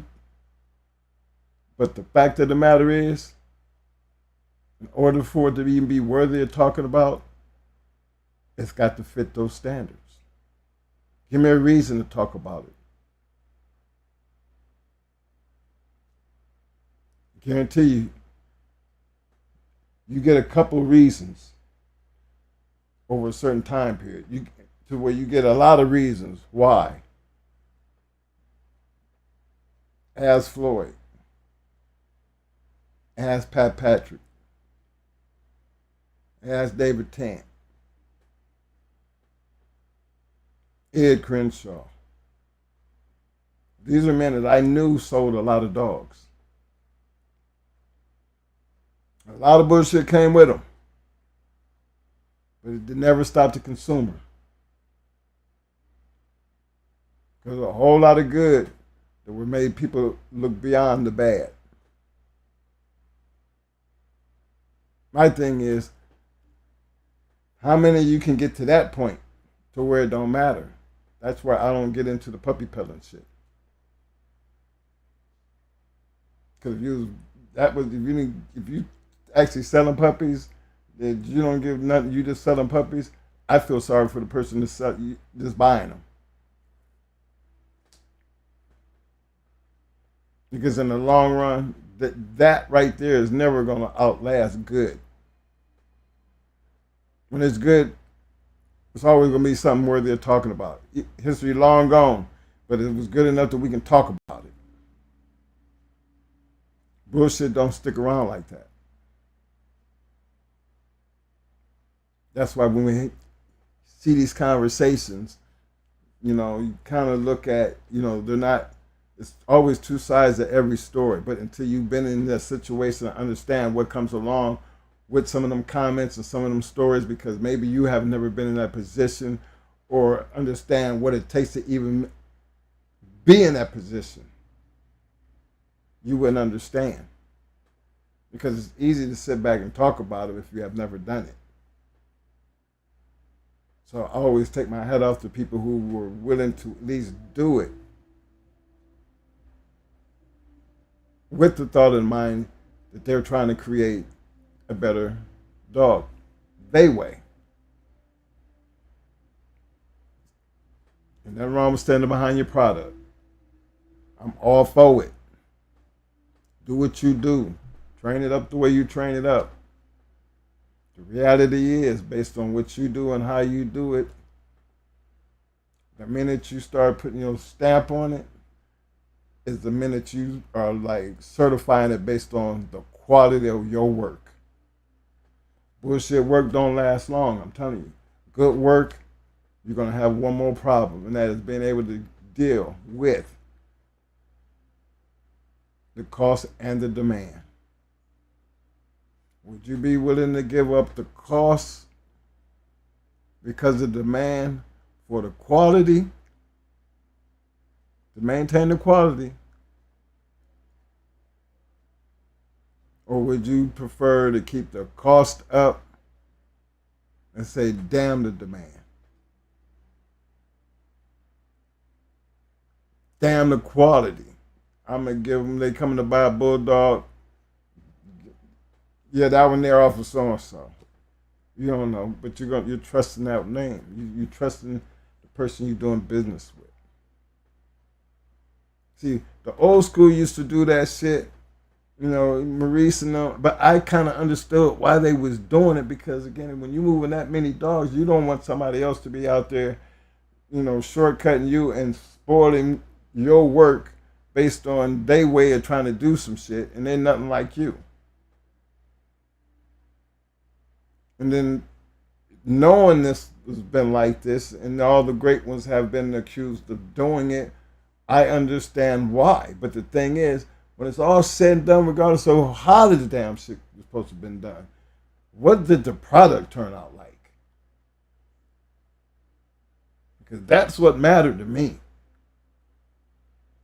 Give a damn if that's how it wasn't bred, but would we be talk about it if the product wasn't worth shit? No. But being that we talking about it, don't know how it is, but what's wrong with me just starting with the fact that this is still right here the badass dog? I bred him and down. It's a badass dog, and it can produce. That's based on what I'm seeing. I'm all in. I wouldn't keep it down how anybody really felt after the moves that I started making after that. You've got to remember, we know how that is. We've been in that position.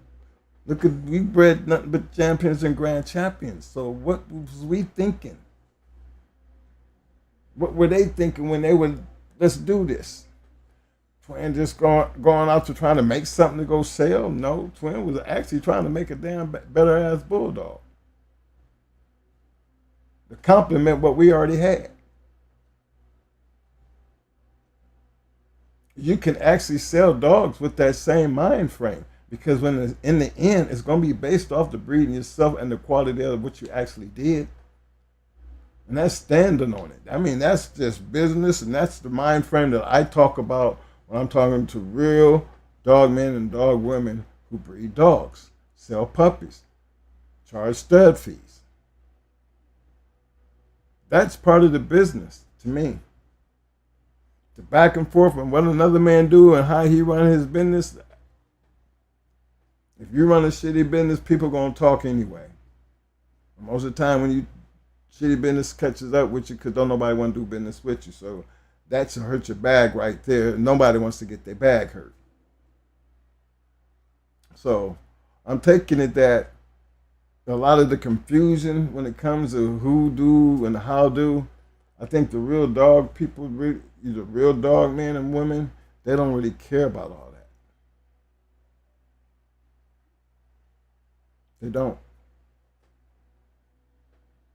So I've always felt that's a good way to be, man.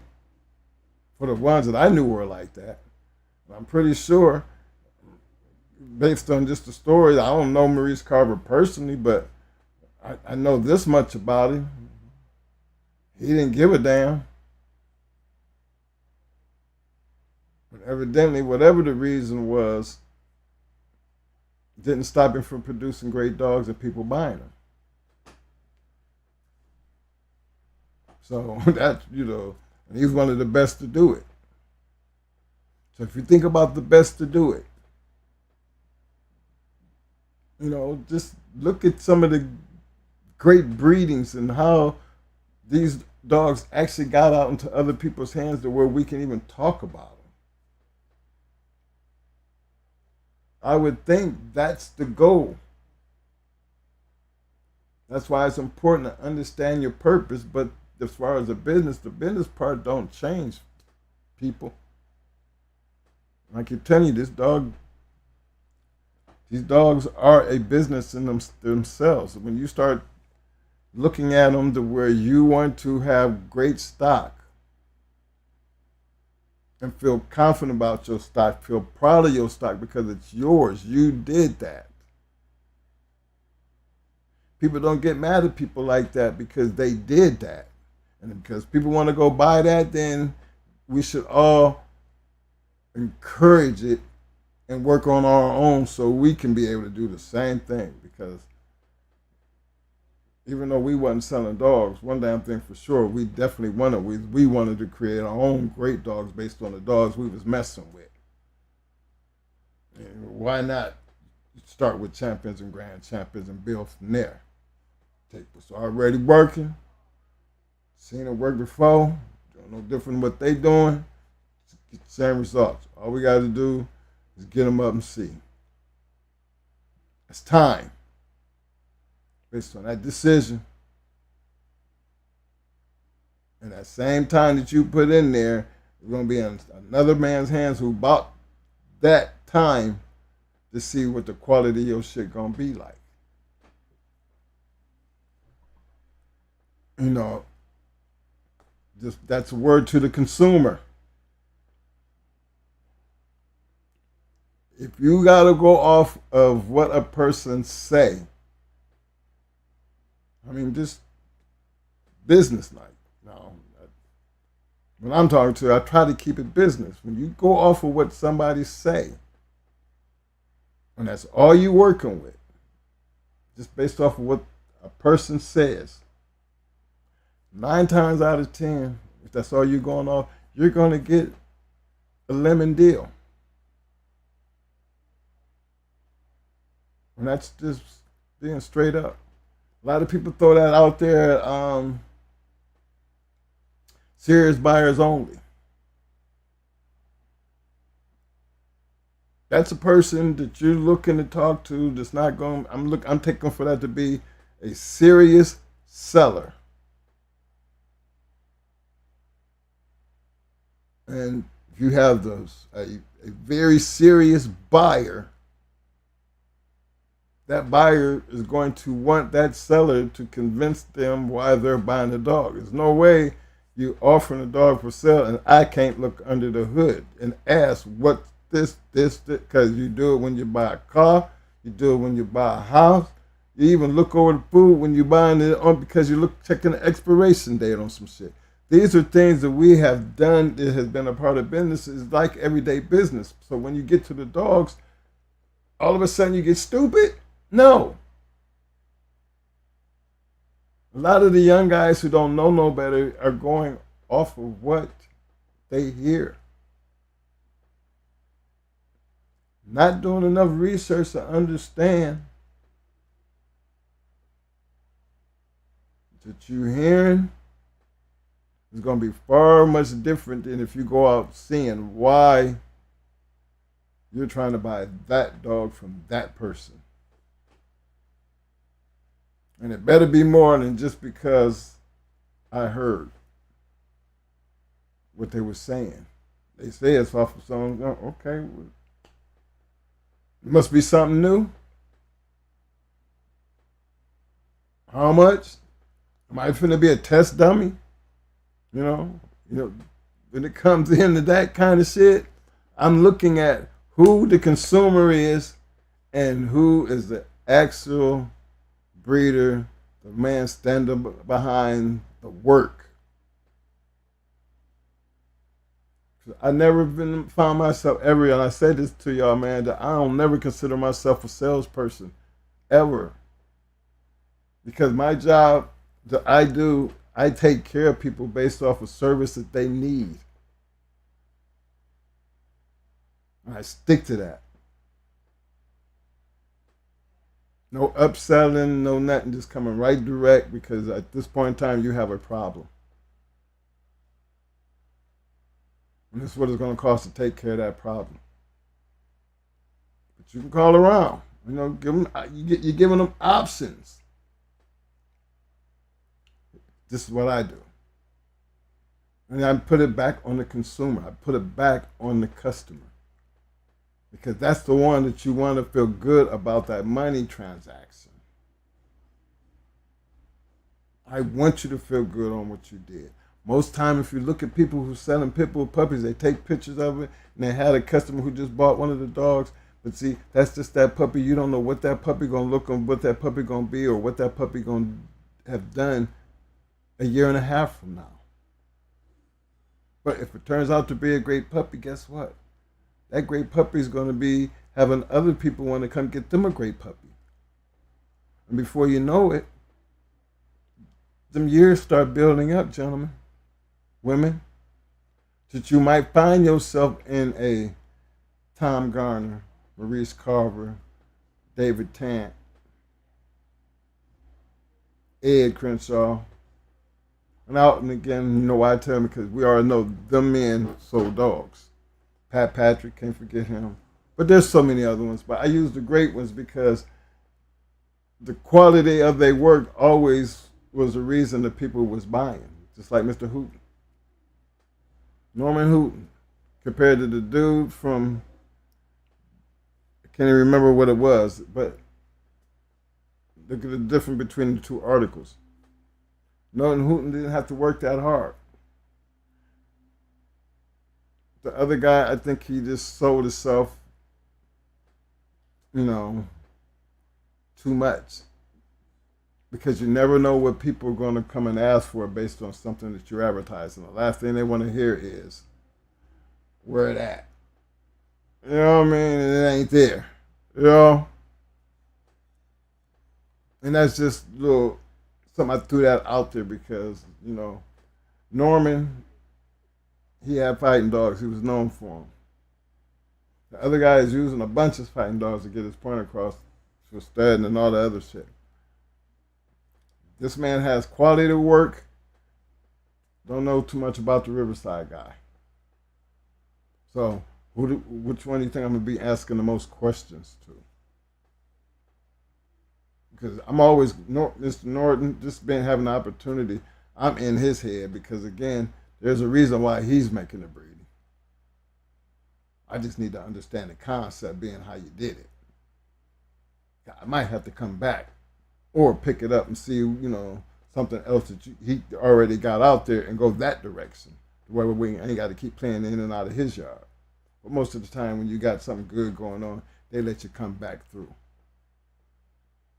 Gives you an opportunity to tighten up on one thing while you bring in something else. Because, Journey, if you're breeding something else, you're going out there getting and trying to breed it to the best anyway to complement the shit that you got right here, which helps complement his work.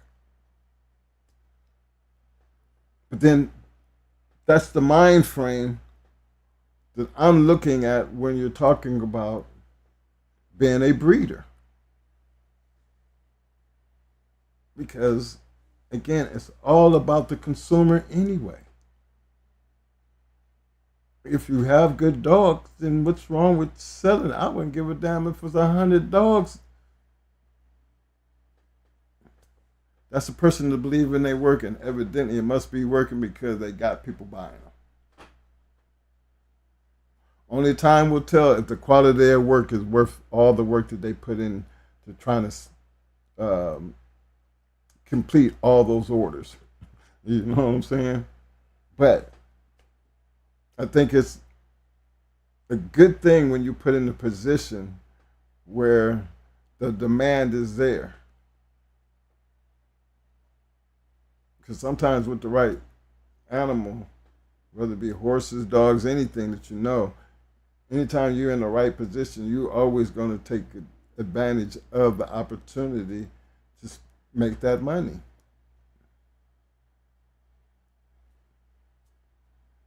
That's pretty much why we, do what we do. And especially to be appreciated for the work that you do, to people be even wanting to come buy your shit. That's a plus for me off the jump. Wouldn't give a damn what the hater over here say, or he ain't got no good. How would that bother me when it's not affecting my money? When you start talking about the dogs, I don't worry about that because they got years to grow up. But then the dogs will always speak for themselves. That's why we talk about some of the people we always talking about, because not everything made it, but then they had so much that did make it, and it was something worthy of talking about. And that's why I think the breeder process should stay. Every man, every woman should be entitled to breed and sell their dogs any kind of way they want without having to go through all the bullshit, when the bullshit shouldn't really matter anyway, because I don't think it's too much people can say that should be able to hurt my product. I shouldn't have to say anything about my product. I just let you know my service and my product speaks for itself. To me, that has always been a winner because most of the time it does. I say 9 times out of 10, I'm speaking for me. I deal with all types of people. And 99.9% of the time, they're all going to be happening. And I'm not going to say that I'm perfect because there's always going to be that one person that you're just not going to make happy. So I can deal with that loss over this 99.9. I'm always be all right with that part right there. I feel comfortable with that. You know what I'm saying? So I ain't trying to, trying to get people out of the back and forth sometimes, and just step back and just put yourself in their position. It's easy to talk when you're not doing it.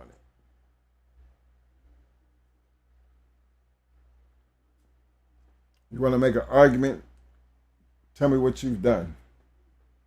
That's where my argument. If you can talk about somebody else, tell me what you've done, so I can understand the person who's talking. Understand the reasoning behind some of these comments.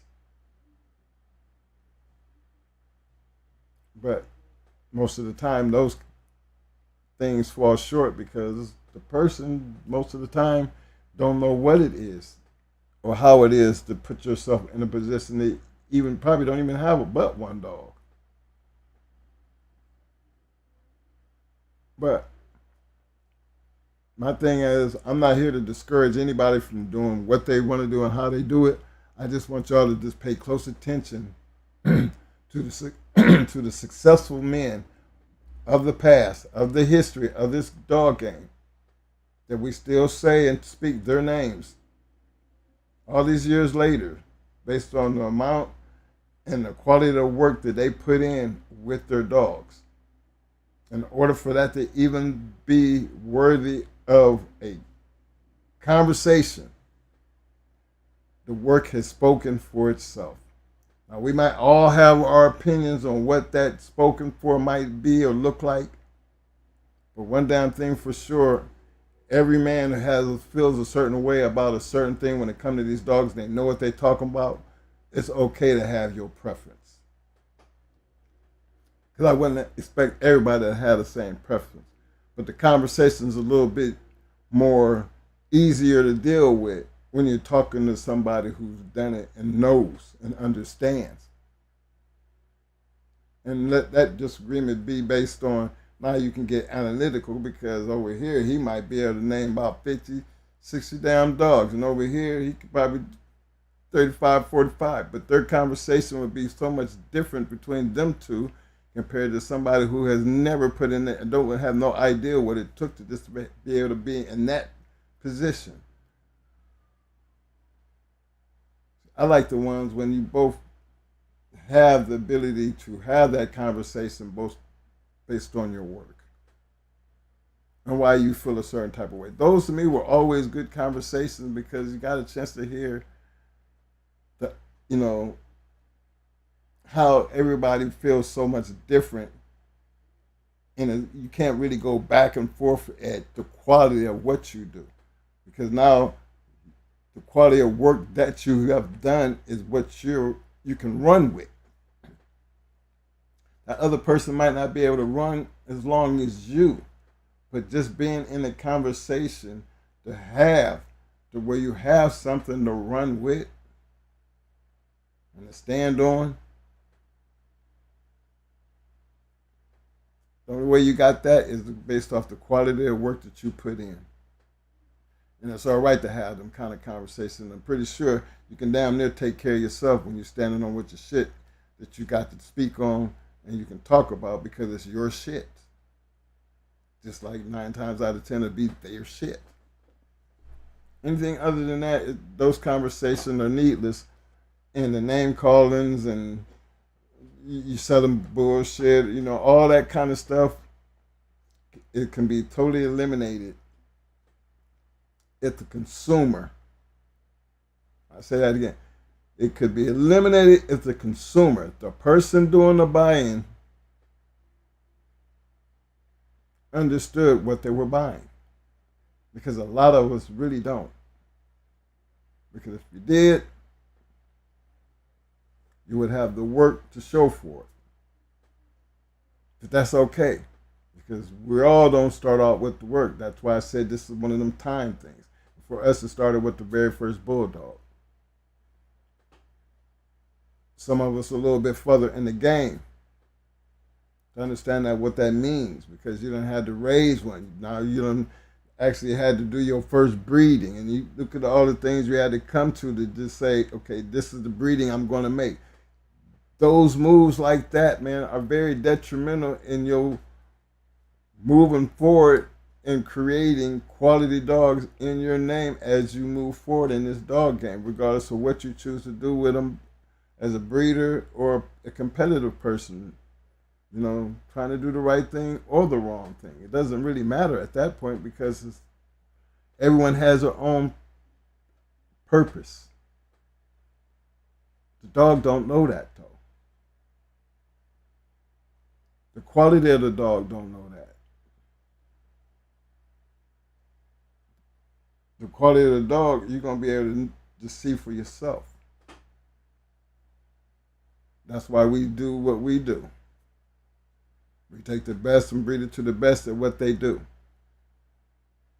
Does it work all the time? Who knows? I mean, it can't work all the time for everybody, because everybody would be doing it. But being that everybody don't do it, that means that people have their own opinion of how they're trying to get to the same place of creating good and quality dogs. But when it's all said and done,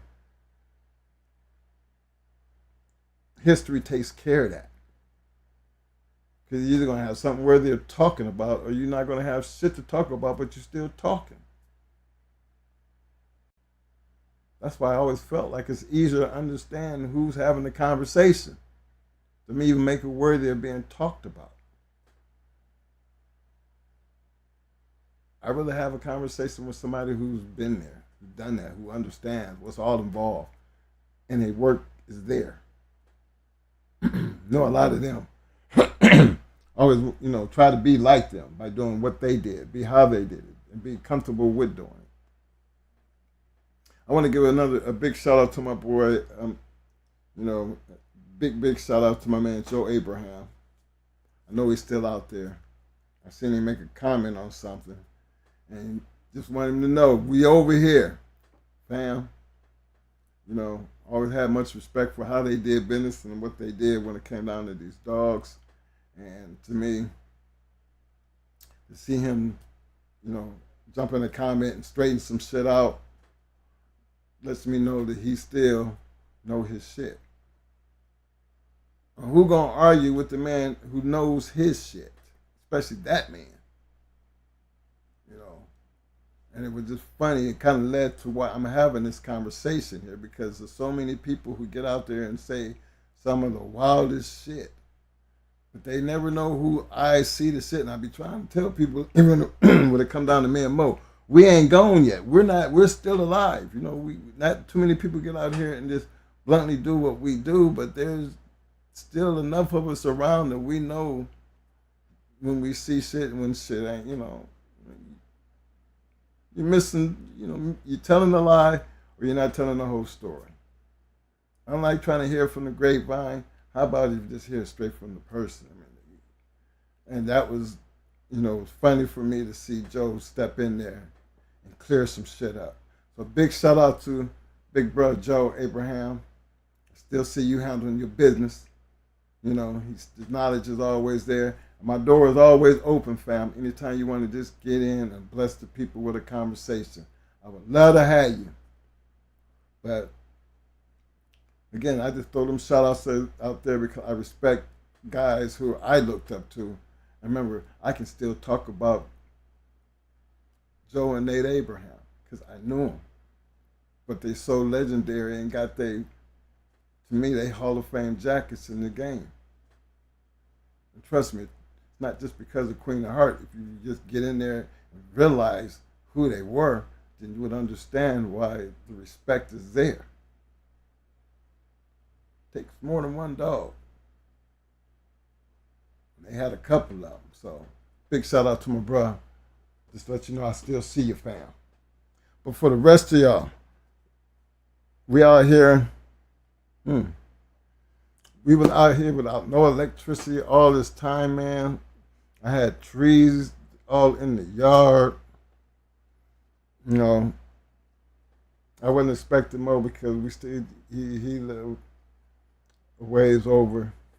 I'm pretty sure if he was doing what I was doing today, because he had more trees in his yard. Um, but this is, you know how I come up with shit. This is something I wanted to throw out there because of I just some of the things I be reading, because I tell you I follow everything just to see, keep my eye close to what's going on. And I do usually speak on things that just interesting to me as far as helping people become better at what they do based on what they're doing. And I think there's a lot of people out here just breeding dogs. There's a lot of people who are trying to do the right thing by these dogs, you know, change the perception, how this whole thing is supposed to work moving forward. My goal is to say, hey, regardless of what you do and how you do it, the quality of the dog is always going to be first and foremost your major priority. And if you get away from being that, you're going to be like every other knucklehead just out here trying to sell dogs and don't have no idea what they're doing. But the game might be good enough because some consumers, you know, hey, will we be talking about salesmen selling lemon cars to where the law had to step in and make them create the lemon law?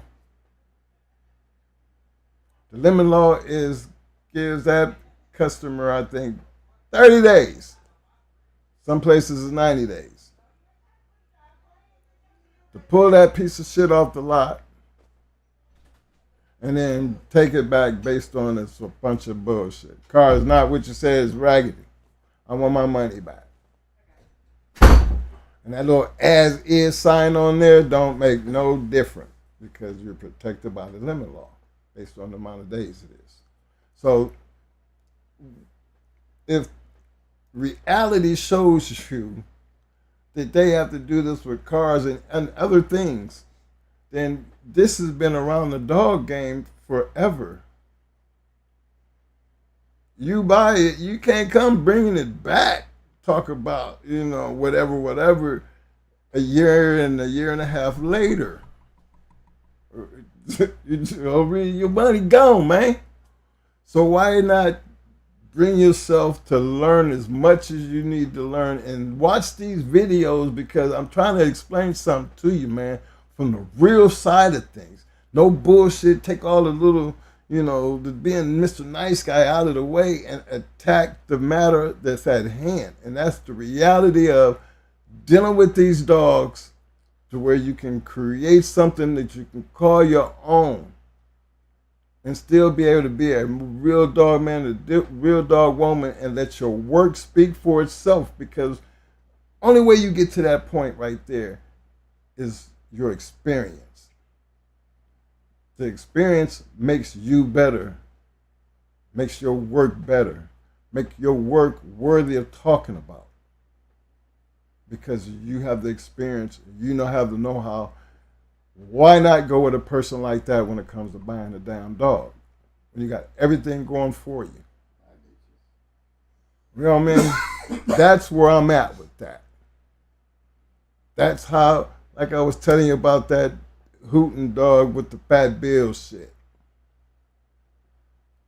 You had 3 great breeders in that pedigree, and if that's the only thing I had in my yard, trust me, my yard would definitely be better based on what I'm starting with, and just the fact that I could reach out to any one of them 3 based on what's in this dog's pedigree. I could. And create my own shit using their shit. That's why some people didn't like that type of shit. Because they didn't, nobody wanted to have the competition going into their own shit. But you know what? That shit don't matter. Because back in the day, there's so much Mayday shit out there nowadays that it should be Mayday shit going into Mayday shit. Because we sure enough ran across the shit in our day. Not trying to go into the same shit, but end up having to any damn way. Some things you try to avoid because that was just really early in the game. To see us having to run up on a situation like we did, that we were kind of like stuck in that. Well, fuck it, let's do it anyway. Let's see.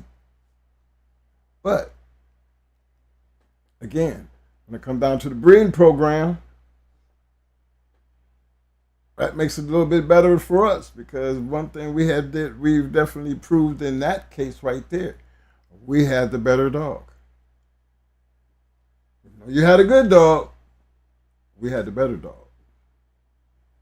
So, of course, our breeding thing, if we was really breeding to the public, it would have blew up if we had just offered it, but we didn't. And that's one thing that that's the one thing I wish my proteges hadn't took with us, because they weren't public either. They're open to doing business, but they weren't public. And knowing the money, if I known that the future would have been headed in a direction where people are just selling dogs, any kind of dog, that's the one thing I thought, if we had to go back and do anything different, what would it be? We'd be selling. We would be getting straws, and we would be selling some goddamn dogs. You know what I mean? A lot of them. But being that wasn't our thing, I look at the times and be like, damn, we missed out on a whole lot. And sometimes I look at them, they did get the straw thing right, though. But I swear to God, them damn made 2 straws, I swear, man. You couldn't have a better straw to have with a dog that we already know who can produce. I mean, I be looking at him like that's his Bitcoin collection. It just sits back and just gains more, eagerness to see if it could still do it after all these years. Because if it could, whew, be a whole new swing and a whole new dog to talk about. But that's taking something that has already done and bringing it back to the front. People jump off the building for that. I mean, hell. Luke ain't got straws out there. Come on. Imagine that. Getting your hands on some of that. I know it's got to be expensive, but just, he already a producer. No, I'm doing the yard. I gotta have it. I gotta have it, man.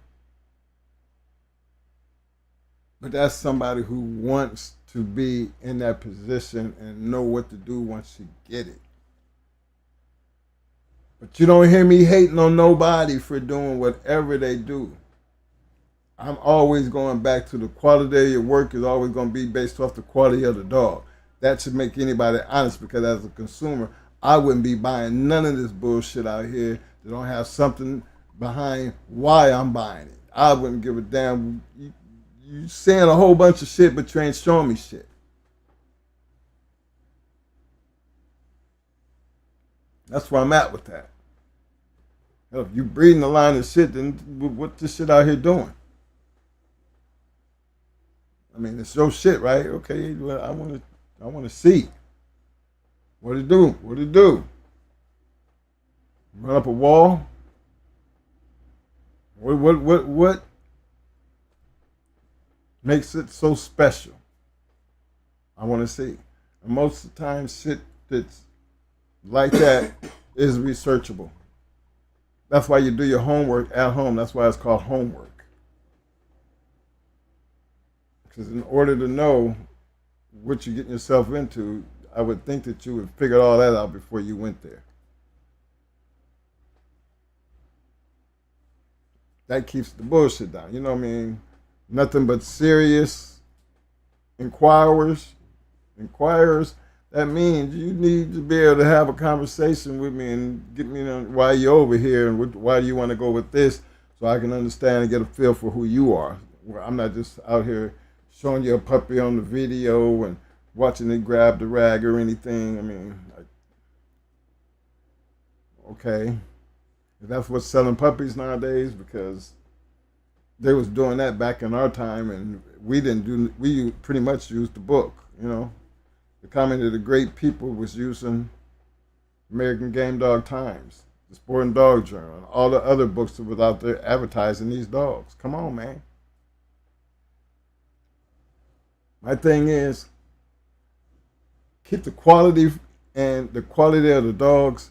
Keep the quality of the dog man and the woman with the true loyalty and giving the best product. You will find yourself, and history will show you, cost and demand.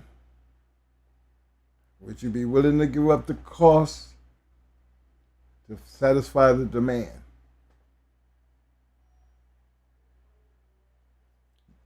I would think I would, because if I was selling for 25 and then all of a sudden I got tons of people who want them, instead of trying to figure out giving them some bullshit, I up the ticket and hope they understand why. And if you want it bad enough, you'll come and get it, because the quality of it is still going to be the same thing.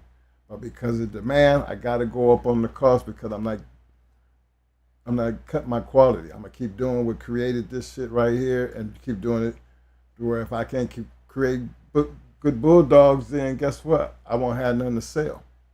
That's just being true. Stand on your word. Stand on your product, your name.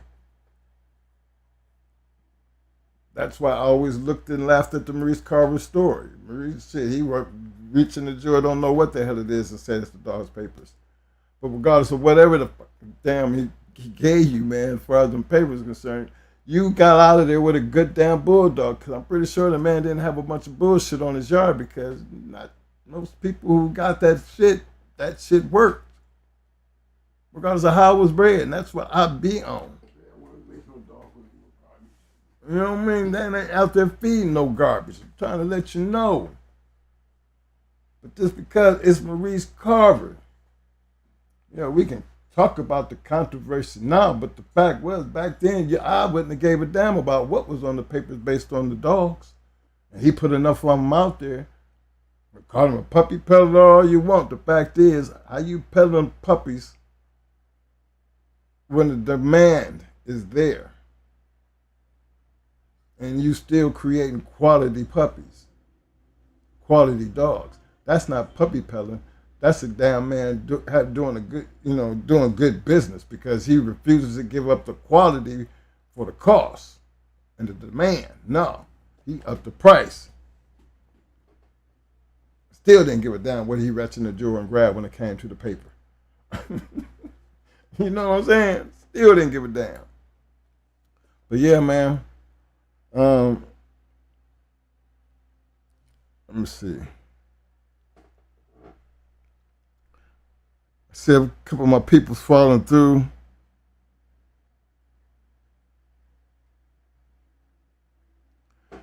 Okay, Balls Deep, you're right about the lemon law. Car has to be bought back 3 times for the same problem. Now, what's the time period on that? Is it within the first 30 days or the first 90 days? Because I know some states have a time period on it. So if you're still out there, I just wanted to know the time. Because a lot of times, them buy here, pay here's, they always think because they have buy as is, that covers everything. And some states that don't, no, it's no such thing as bought as is. So that's where I think that lemon law came into play at, to prevent them from thinking they could get away with selling people bullshit by making them sign that as is situation.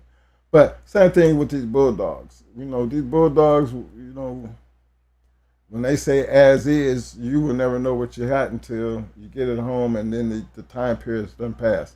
But it's still, the consumer is always going to make the breeder who they are. So, like I said, keeping it open for everybody. Do what you do, how you do it. Just try to be good at what you do. And it's not always about the money, because I still don't understand how that bad business makes more money than good business. Good dogs always have made men worthy of talking about. And the ones who got it down pat, they really don't care about what people think, because you're not messing up their flow. And if their name is White People Buy Dogs, and I would sure love to have the day come to where my name, just because it's going hard Kennels, people buying shit, knowing damn well we don't sell shit. But if we was selling some shit, I would never put money in front of the quality of the dogs. We just always felt like going hard dogs, they is what they is. We'll show you better than we can tell you. So that's our attitude. This is a whole new time period. So it's okay to feel the same way about what you're doing and how you're doing it, without having to be concerned and commenting based on what other people are doing. I just think it just sounds crazy.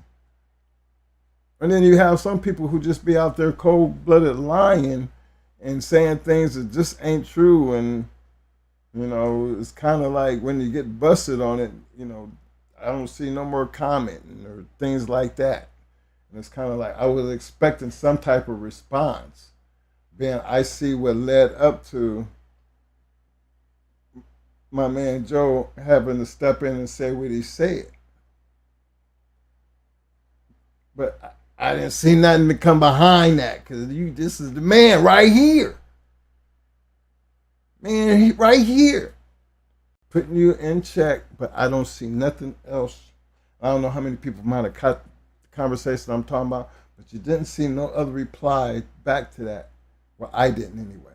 So it was kind of funny to me to see everything that was said, and then once that was said, I didn't see nothing else. And I'd be wondering how many people be falling for that shit not knowing. How many people just roll with that shit because they believe in this shit. Total lie. But it looks funny when it hits the fan, because I be wanting to do for all the people who was commenting. And now it's the lie part is being exposed. Where the conversation, which way the conversation fixing to go down. You know what I mean? I didn't get a chance to get back to see how it went after that. I just know immediately as I watched it to see if I would get some type of response from the person who was actually telling the lie. It just didn't happen for me. Probably if it did, I just didn't see it. But it kind of what led me to have this conversation tonight. The funny thing is my man came out of the back and he spoke. And just to see him spoke to clear that up, should have been a shocker to everybody who was involved in that conversation. Everybody who was falling for that shit. But the man right here, he put it all on blast. And now, what do you have to say about that? That's kind of hard to come back from, because tell one lie, ain't no telling how many more you'll tell, especially when you're cold busted. So you don't want to be that person. Just be real.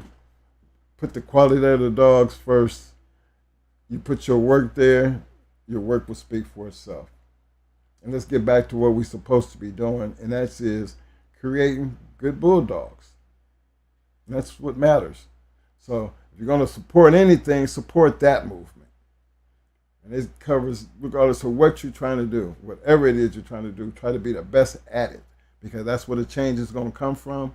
That's where we're going to have new names with new dogs, because in order to even be talked about, you got to have something worthy of being talked about. Follow them guidelines, understand the deepness of what it takes to be able to do that, and have respect for each other when you do it. Don't mean you got to hate on somebody who's doing something that you're not. Just mean you got to step up your game. That's all. So, yeah, for me, where does puppy peddling begin? I think when you're making enough money where you got to keep up with that cost and demand and see how you play it, quality always got to be first. And if you keep the quality there, they will spend more because of the cost. Don't try to fill the demand by getting away from the quality. Because let history show you that shit don't work. You'll be something they was talking about, and before you know it, you're not being talked about anymore. I want you to do the ones that I can show you through history were able to do that and become successful, because the names are going to change as history changes, you guys. Regardless of what you're doing out there. This game is going to change. The outlook on these dogs is going to change. It's just a matter of what community, what that community going to look like. For us, we can have these type of conversations because history tells us what our future used to look like, because it's already been lived now. We can go back and we can go down there and we can talk about all of it. Everything that you learn, everything that we share with you. But does that make you a better dog person or dog man or woman? No. Only thing that makes you better is you take all that information and you make that shit work for you. Not giving it down what everybody else is saying, because you shouldn't be worried about what everybody else is saying if you're worried about what you're doing. To me, that cuts down on a lot of back and forth and the hating part. You know what I mean? So, I don't know. I'm going to just call this a night. No, we didn't get no sleep last night. Down here, you had trees falling on the house. You can hear it out there just cracking and breaking. I put my truck in the middle of my yard. So when the tree branch fall, it might fall on my work truck, but I can deal with that. But it was so bad around here to be without electricity. And we lost our electricity at 5 o'clock yesterday evening. We didn't get our electricity back until 10 o'clock this morning. You know what I mean? And then you go out and see this total mess. And to me, we're not down by the water. We're more inland. So we have more trees, and the velocity of the wind did more damage than any water. And when them big squalls come through, all of a sudden, the wind is blowing, and all of a sudden this big ass rain squall come through. Now you got the trees bending over and the rain just floating in, and then all of a sudden it's gone again, but the wind's still blowing. A whole night of that shit. So we on the outskirts of this thing. So you can imagine the people who was on that water and the way that wind was blowing, all that water brought through. Gulf Boulevard, Bayshore Boulevard. Anybody's familiar with Tampa and them places, you got to look at the wall that water got to rise up over this big ass wall, and then still come all the way and fill up all the way up the way to the damn hospital. That's a lot of road. That's a lot of water, y'all, to flood all the way up to the hospital. If anybody's seen the little barriers they had out in front of the hospital, across from the Tampa Bay, the water thing right there, the damn thing worked, because they have a video of the man walking behind it with no water running through, and all that water from the bay. You have to understand how far that is. That part of the hospital is actually sitting up higher than where the bay is. The bay's down here and the hospital's up here, and that water rose that high. So that's a lot of damn water for here. I've seen this place flood before, but to see it, Gulf Boulevard, down through there, all that sand, the 3 foot of sand, how far that sand and that water has to be to carry that sand off onto Gulf Boulevard. Yeah, we had one come this weekend. You know what I'm saying? So my shout out to everybody Prayers up to everybody who has to deal with that madness. As far as us as a community, this thing is still traveling, and anybody got dogs out there, hey, I don't know how you do it, but for the dog safety, anytime you got wind that can snatch water heaters and roofs and things like that off the ground, just toss it around, and it ain't a tornado, it's just wind blowing. And it blows like that. Tornado come in, tear up shit, and keep on moving. That hurricane, it stays with that constant just blowing with water. When we dealt with the dogs like that down here, we dealt with it because we had the big trees.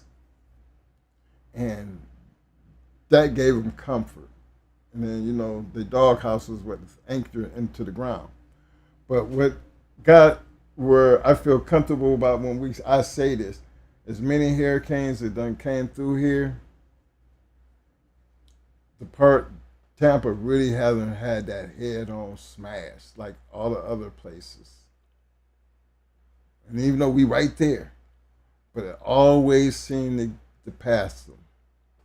And I've been here 25 years. 25 years. The same shit that's happening now, it always happens. It fills up with that water, always flood. I think they knew to put those barriers up at the hospital, and there had to be a reason why they put those barriers up to stop that water from going any higher. Because if it go up any higher, it's going to be running off into the hospital. And once water gets to rolling, it rolls. But that wall stopped that from happening because it happened before. Thank God they had that up, because this was worse than anything they had to deal with before. So that's just how bad it is for the people who have to go through it in them other states that it's running up through. Because it's still moving and it's still doing damage. But hey, y'all, help me out here. Us not being breeders per se, we're never classified, but we did a lot of our own breedings. I just want everybody to understand the concept. The major part of the concept is, first of all, to yourself, why worry about what another man makes and how he spends his money or what he does? What's wrong with thinking about what you're doing? Keeping your mind on what you do. How do you keep your mind on what you do? Because if you're a real dog man and dog woman, it's always going to be about the dog, the quality of the dog, and let the consumer choose you based on your work that you put in. See, there's nothing better than being paid for your work. I always felt good about us and our work, even though we didn't sell dogs, because based on the work we put in, we had some badass dogs. That's the joy I take in that. That we created our own badass shit, that we could actually stand on ourselves.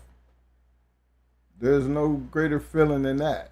You're not on the big boy level when I was talking about Floyd and them, but I take my hat off to them because they set the blueprint. They actually set it up for us to know exactly what to do, regardless of what the paper said. For those who out there who might have missed that, regardless of what the papers say, a good bulldog is going to do what it do, and its work will speak for itself. That's why I'm a believer in don't knock the breeder. If you don't knock somebody, knock the consumer, the person who buys that shit. Try to understand why. And at that point, there's nothing else to be learned, because it will be learned when it comes down to say, was it worth it? Only time's going to tell you how that works. Just give it time. That's why it's important to put in that time in the beginning, because you're going to have to a whole lot more time to put in to see if your money was even worth spending or whatever you did was even worth doing. So hopefully I got that in to where we're all on the same page and understanding that part, and maybe give a little bit of enthusiasm to the people who are actually trying to do this and looking forward to the day that they can have people buying dogs off of them based off their work. There's no greater feeling, because we know how that feels. For the ones who actually do it, we understand how that feels. The thing is, don't hate on them. Get like them or try to be better than they are. That's all this game is about anyway. It's all about business. All right, y'all. I need y'all to help me out here. Uh-oh. I see my little niece in the house. Shuddy Rail. Ready Rail. What up, baby? Here, let me take care of you right quick.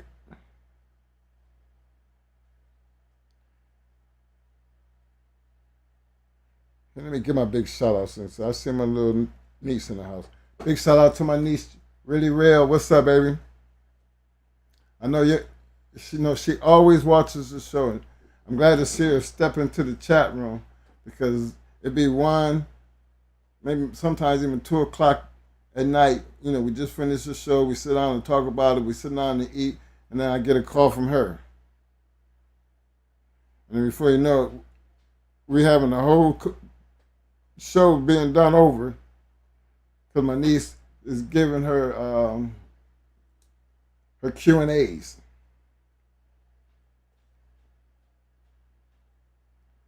But Sherelle, it's been a while since we had you on the show. I'm gonna come up with something and bring you in. I know you got some serious, as a child born under these bulldogs with a daddy like Mo, they really need to know how that shit was for y'all. Oh man. We just be dabbing that a little bit. Just get in there and tell them what it really was like growing up with a yard full of dab dogs. Every day. Big shout out to my man MB4 Fire in the house. Appreciate you showing up, fam. Big shout out to the one and only my man, Mr. Hemi James. What up, fam? Big shout out to K-Walk in the house. I see you, fam. Just a dog man at USA Canines. Thank you for showing up, sir. Let's see whoever, I don't want to miss no. I want to give a big shout out to Balls Deep, just in case I miss you, Balls Deep. I really appreciate your comments, man, because you be right on point on a lot of things. The Tell 'em Twins, some players were gators and haters, where hush puppies, jealousy is a ugly fact of life. Don't hate, appreciate, and everything will be all right. See, that's what I be talking about, Balls Deep. You be coming in, shooting that shit up there, man. You know I got to pin it up, man. Because that's the reality of the conversation, man. You going to have your good. But what is this hating on people? I mean, fakeness, real recognize real. Men, gentlemen, ladies, we all are grown people who have to understand real should recognize real. If it does not, then you have to take full responsibilities of the choices and the decisions you make and deal with it. But don't make somebody else's problem, your problem, somebody else's problem because you didn't get it right. I just don't think that there's no success in that. It's back to getting back into what you was doing, getting your grind on and fixing that and get back on mission at hand to give somebody something to talk about, because when it comes to having to talk about our shit, we felt like, hey, we can show you better than we can tell you. And then you tell me what is, the outcome. You know what time period we from. As far as our breeding program, and how people felt because we wasn't selling dogs. The only way you're going to find out if what we was doing was working is keep bringing shit over and we keep doing what we doing. And eventually it caught on the way even that became a problem. But then that's what we work for. All the hating and all that shit is never gonna. All that shit don't change our history. It don't. It is what it is. We can tell you how we live and how we got to that point, and still remind you, hey, that we speak of so many more that we would never find ourselves nowhere close to being on their level. But then we ain't really the ones we want you to talk about. We want to talk about the ones who made us who we were. And they worthy of talking about, not ever being forgotten, because these guys all had something in common. They had great dogs with great programs. Any and everybody in these dogs would want to have at least that much encouragement to try to be at least something that you put your name on. Or what other reason is it to do it? That's all. And I don't hate on me if I feel like that, and don't hate on the next man if they feel like that.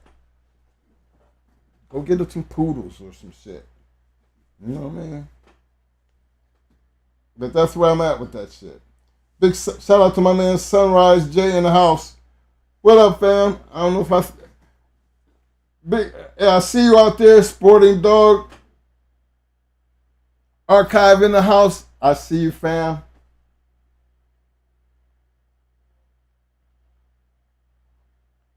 Let's see. I think I got everybody. I'm glad y'all feel me. What's up, Hemi? I'm sorry, I just seen that. Big shout out to my man Oatman. What up, fam? My man Mr. Eric Watson. What up, fam? I see you, man. Look, first of all, I want to just tell everybody I appreciate everybody hanging out tonight with us at the Shark Tank. You know, some of us might be dealing with that weather, some of us just getting through it. But just to show up and participate, you know, talking to y'all, I barely ever get a chance to see down on what's going on in the chat, because I don't put the screen in front of me and want to sit here and trying to tell you something and then reading things that people say in the chat. But that's what I like about the Shark Tank, because I tell all my viewers and everybody that chat has so much information going on. So I feel good when I'm saying something up here and then boom, I have other people bringing it in, because what they're telling you is, you know, don't believe it just because I'm saying it. You should, you know, there's a lot of qualified people that hang out in that Shark Tank. You don't have to know them personally, but then like any and everything else, if you do your homework and realize that a lot of us really know what we're talking about. We might have our different views and different opinions on a lot of things, but one damn thing for sure, I understand, I know my bulldoggers up in here. And when they make their comments, I understand that people who read these comments, they're getting not just a lesson from what we're saying, but what other people say. And you very rarely hear me say anything about anybody's opinion unless it's based on a conversation and they're open for us to having that conversation. But then I'm always going to look at the certain people who do that. I know they know what they're talking about. So my game, I have to be up on how I handle those type of situations, because when you're dealing with people who know what they're talking about, you're going to at some times have to agree to disagree on certain things. But that's a good thing about when you're dealing with two bulldoggers. They understand that. And they're going to be all in. And when you all in, you get a chance to learn something. And that's the whole key to why I'm always open to letting the Shark Tank be the Shark Tank. Why we got to get on the video and change who we are? How come we just can't be who we are? That's where we at with that. And I appreciate everybody who rolls with us and who hangs out based on the matters, because the good part of this business when it comes to these dogs is always going to be based on the emphasis that we put into it as a community. You know, I could go down through the Sporting Dog Journal and the American Game Dog Times, and you're always gonna have them articles where people had the platform to go in and speak their piece. There's so many articles like that. And again, I'll press it again. If you don't have Fat Bill's books, if you don't have Schoolboy's books, and those are two books that the men have books that are worthy of at least having a collection, and just utilizing that is a ton of information. I wouldn't tell you that if I didn't have to shit my damn self. And I've been around all the books. But for the people of the now, if you don't have access to all those things, support these men. Because they're offering it to you. We don't have subscriptions over here. We don't have anything but showing up Tuesdays and Fridays trying to do what we're doing right now. So any and everything that we give, we try to give to satisfy us. Because this is what we're giving back to the game to try to get, how we feel makes this game better by passing it forward. We put a Cash App thing up there, and that is strictly, we have super chats, all that strictly for the people who feel it necessary to donate. I don't look at this channel in no kind of way to where I depend on it to take care of me or my brother. Or because of the donations and that type of shit, I base how long we stick around based on that. We didn't come in with that in mind, and we guarantee you when we leave out of here and do the last show, it's not going to be due to not making no money. Not looking at this like we give something away free. I look at it, it's going to be more than just that. It's going to be something that I know it's going to hurt a little bit to try to keep from coming back. That's why I want to make sure it's so important to make sure that timing is perfect. So I don't want my brother to sit back and feel like he had just a little bit more to go. So feel me when I tell you about, trying to make this game better, but sincerely based off who we are as Dogman. Because we are who we are. And we represent the American Pit Bull community and our mentors and the men before us. Because without them, it wouldn't be no us.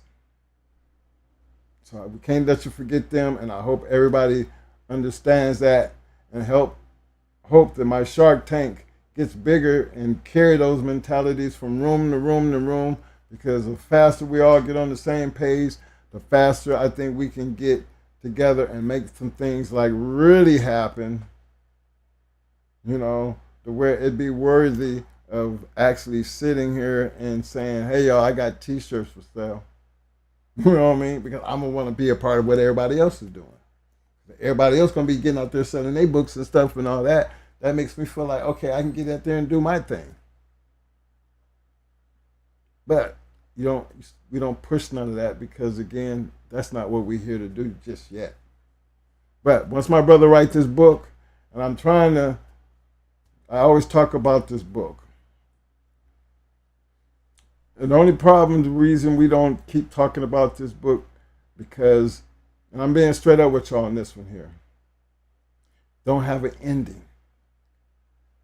How could you end a book that's going to be talking about yourself? Talk about all the things we've done, and add a lot of the things that we haven't talked about, that you can just find it in the book. And just know, like, you're writing this book based off of great books that you have already read. So we want this book to be a great book, because we want people to be able to read this book, not just these videos, but actually have a book by these two crazy ass twins that used to do bulldogs, to really get the insight of how books are meant to be done. You got to understand the story and why you write the book. We're not writing the book to talk about just the bulldogs. We're writing the book because the book is called The Yard. And everything that had to do with the yard becoming the yard, which included us. So that's the direction I want the book to go because of the ending. You know, is why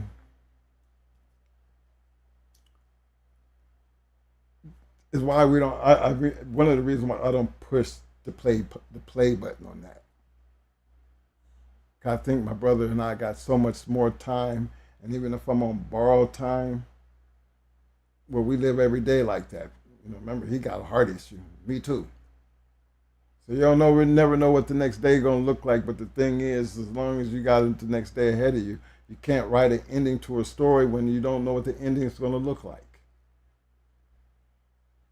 I got an idea of how I want my last venture here to look like, because it'll be then that I will be able to sit down and take all the material and put my production skills where I'll be willing to come spend hours and hours of time to make sure I create the best product for that last hoorah.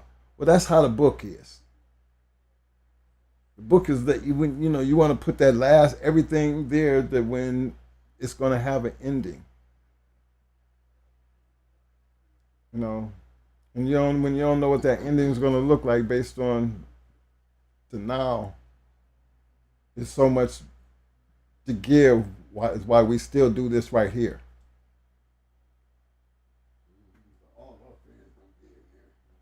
Because the book is going to include everybody in every situation and all the stories. All the great dogs.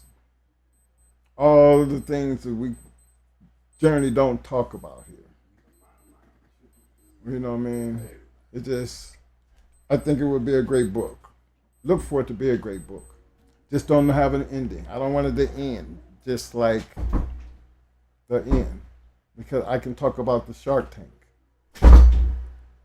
I can talk about the video. I can talk about all the other people, all the little squabbles we done had on here.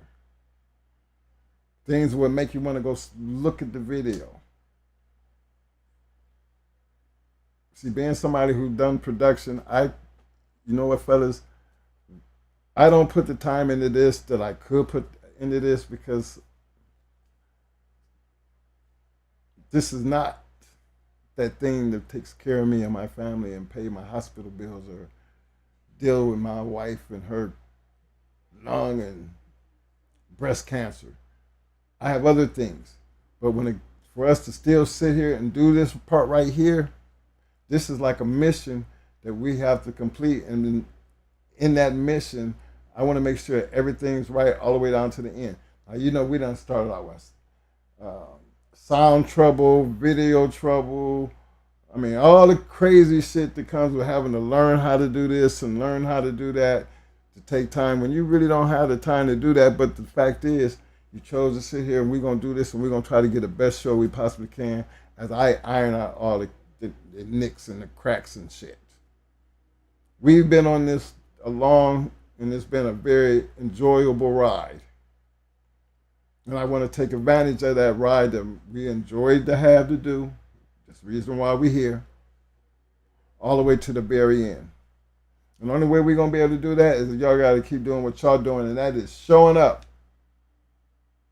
Every once in a while, and it's okay to hit the like button.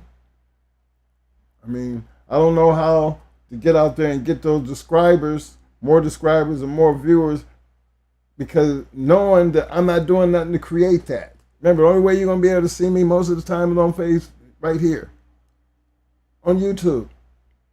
Y'all know we're going to be here Tuesday and we're going to be here Friday. Sometimes 8, sometimes 8:30, sometimes 8:45. But because of the timing and things is, all right, sometimes things change, but we're still here. But moving forward, you got to understand that when I start putting the kind of work to where I need the viewers and want to do all that, the work that's involved, that's why I give big shout outs to everybody who sits down and they do all the thumbnail and they do all that shit, because I know even to do lives and then put them out there, it takes time to do that. Which, be honest with you, my time today, I was in here at 8:15, I think almost 8:30. Might have been a little bit before 8:30 when I actually put the show out there and figured out what it was going to be about and put it out there. That's what time I did that. Knowing everything else I just got in from doing. But it's important for me to be here. It's important for me to have this conversation, because it's just not a conversation because I'm trying to find something to talk about. No, this is a conversation we need to have because it's evident, because I look at other social media, I see other people's videos, I read other people's comments, so I get around and understand how to get a little feel for what the community, what I see in the now. And without feeling like I'm blasting anybody for it, no, I'm just taking you back to, wait a minute, this game sure as hell didn't get started right here. And it sure as hell didn't start with me. So anything that you want to really know about this game, and anything you really want to know about this game, if you do your history, you're going to find it.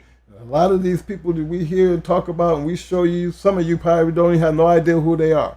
But thank God that's why we got a Shark Tank, because some of these people out there just might know. And that's a reference point right there, because they're right there. Somebody say they knew the Riverside guys. I can't remember the name it was, but the one I was using an example. But it would be nice to know whatever happened to those dogs. I would love the story about them, because I always seen that. That's why I brought it up, because it was something I seen, right? And then I seen the Mr. Hoot and stuff. And two different type of people doing things so different ways, and how important it is to make a name for yourself, to where your work speaks for yourself, where you don't need that much. Just the fact that you just putting some shit together with have people tearing your door down. And that's the way it was with Patrick and Maurice and Floyd and hell, Tom Garner. Shit. Can't hate on that type of shit. Not when you just, people say, everybody got their own feelings about the shit, but it ain't, long as they ain't hurt my pocket, you think I would give a damn? In Tom's shoes, if I had like that, do you think I would care what people said? As long as I have people coming to buy my shit. And if somebody do have a problem with it, I want to make sure I got enough good shit out there that I have, that I have bad shit. And that's why he has been so successful throughout the years, because he seems to keep enough of the right shit that people want to buy from all over the world. So who am I to hate on that type of shit? I can't do nothing but take my hat off to the man.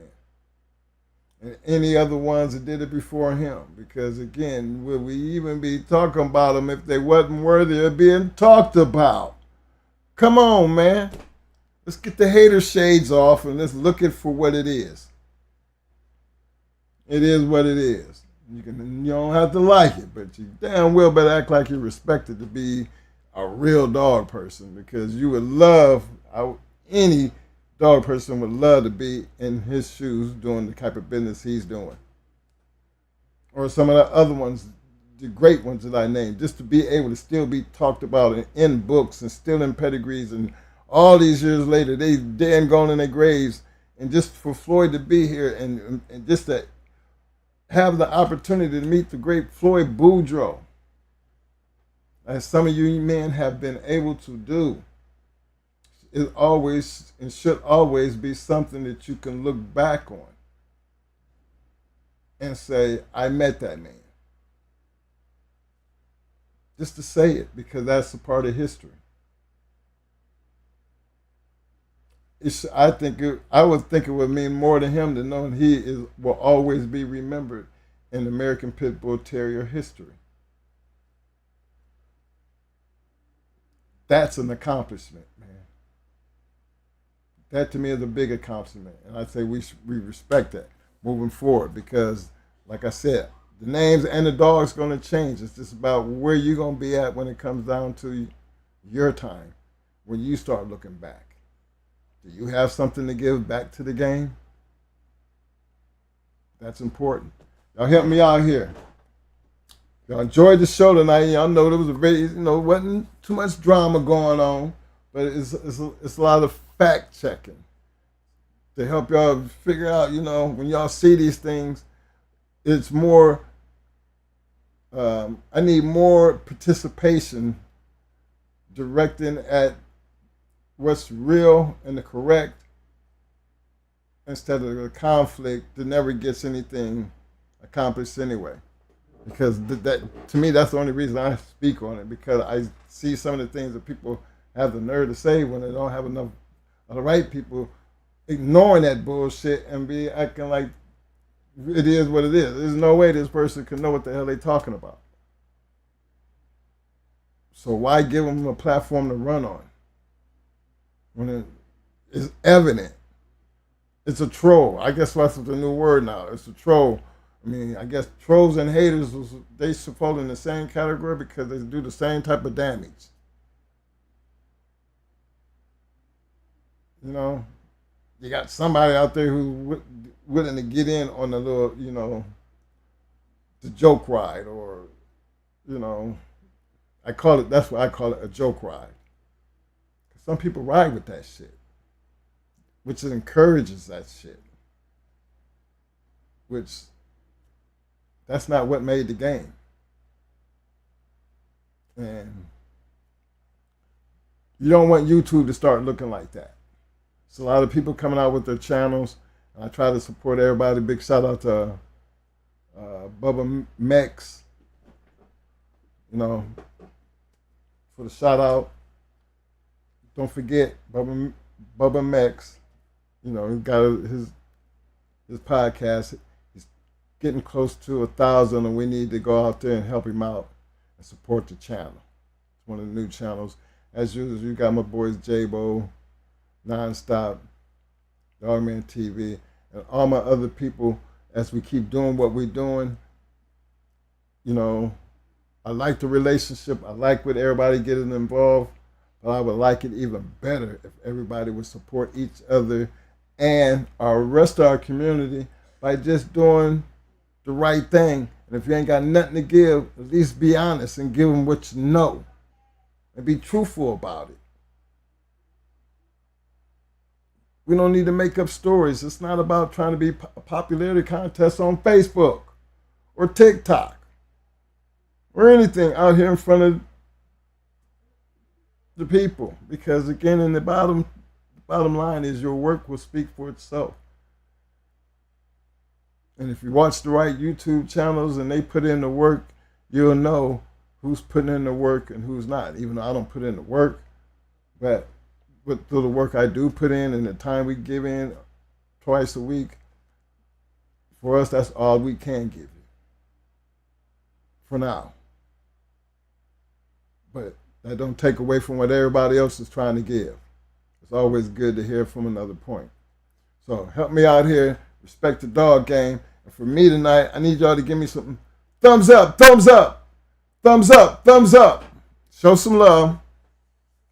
Show me some love. Because I need them muscles, muscles, muscles. One of the reasons I ain't yelling because I'm right here at the mic. Usually I'd be over there somewhere so I can scream like I want to. But that's okay, because I'm going to sit here and say, I need my damn roses. Roses. Hey, look. I need them damn roses. Now, I know Mo didn't come in tonight, but yeah, he was here. But, again, he was here. I got it from here for right now. But look here. I need y'all to help me out here. Give me them thumbs up. Show the love. Don't forget to hit them subscribe buttons, and don't forget to hit them like buttons. And then don't forget to support the rest of the channels, because it's good to get a little bit from here and a little bit from there, but all this don't mean nothing if you're not taking something what everybody's giving or whoever's giving what and apply it to what you're doing. And I don't know what you're doing, but I'm just hoping and believing This is always going to be for the betterment of the breed itself. In that case, that's what makes the real dog man and the dog woman. And in this game here, game was built on being the best or trying to be the best of the best. And some might not like it, but don't hate on the program. Get with the program. Give us a reason to talk about you.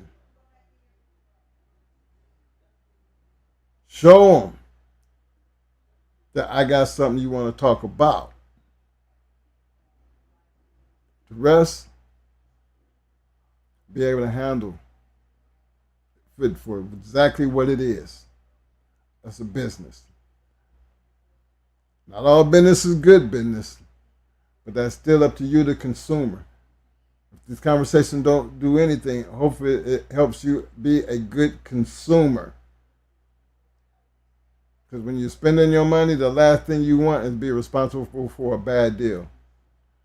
That works just the same as for the person who's selling you the product. Should be willing to stand behind your product and believe in your product. That I don't have no problem giving this or selling this product to this person because I know they're going to be happy with the product that they got. And believe that. The rest, time will take care of.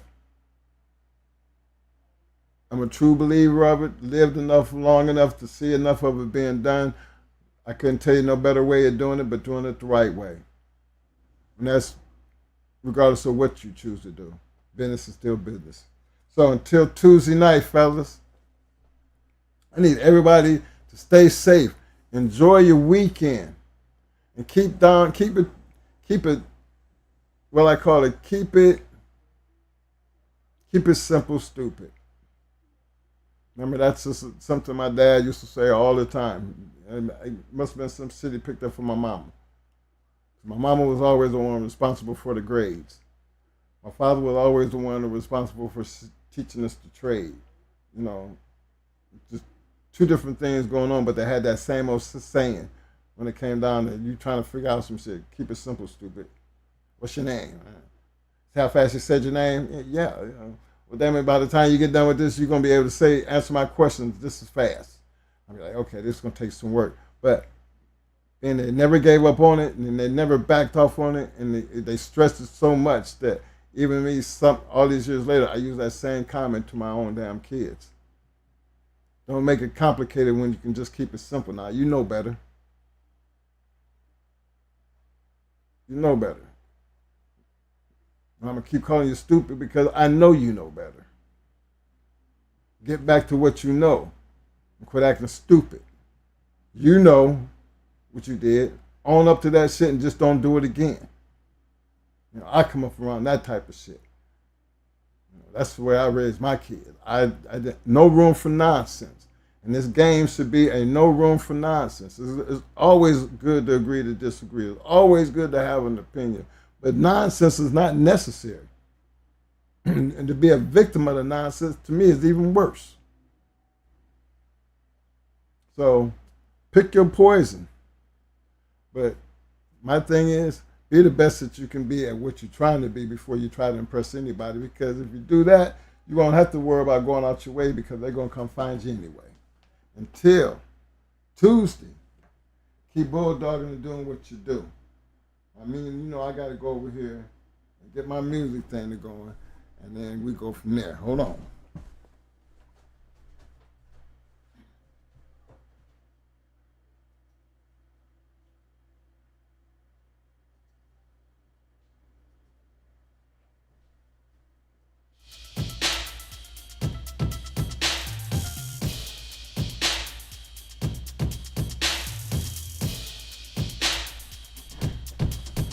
Now, y'all know, okay, now, as I end the show, and I'm doing it tonight, need everybody to stay safe, keep doing what you're doing, and always, regardless of what you're doing, how you doing it, how good you want to be at doing it. You know, how many times you get knocked down? How many times, regardless of whatever happens, as you learn what you learn with these bulldogs and just in life, period. None of this shit gonna work if you don't know how to get up. You know what I'm saying? It's okay to get knocked down, but the key to your success is gonna be how you get up. And I'm gonna tell you what helps you get up. Because you need to be in the mind frame, not of just greatness, but the fact is, regardless of what I'm trying to do and how I'm trying to do it, what obstacles in my way of me trying to get it done, I will always, I mean from the bottom of my heart with all my might, I will always continue to scratch to win. I mean that. Always. I live by that. I'm dead serious about it.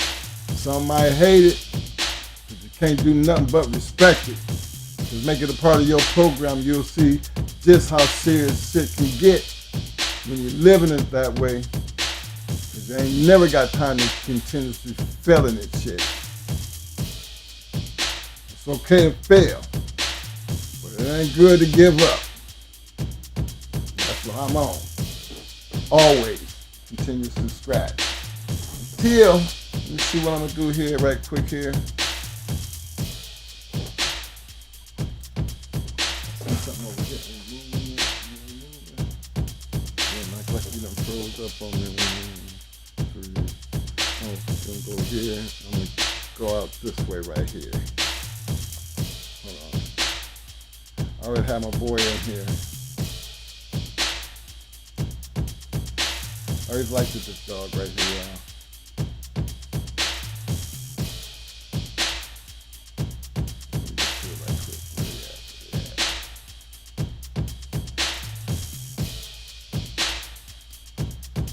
Bear with me here while I'm looking for this.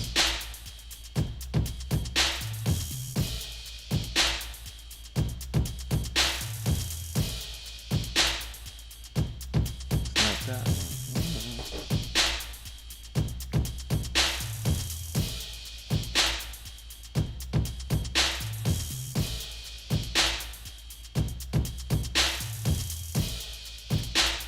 Leave this right here. I thought this was good reading.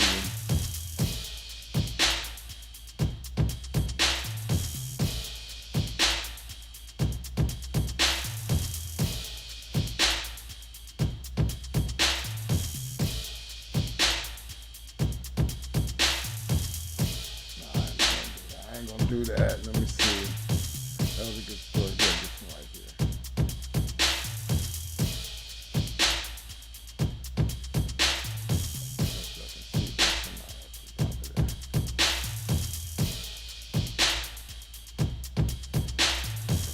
This one right here, I'm gonna leave this up here because I think this was a good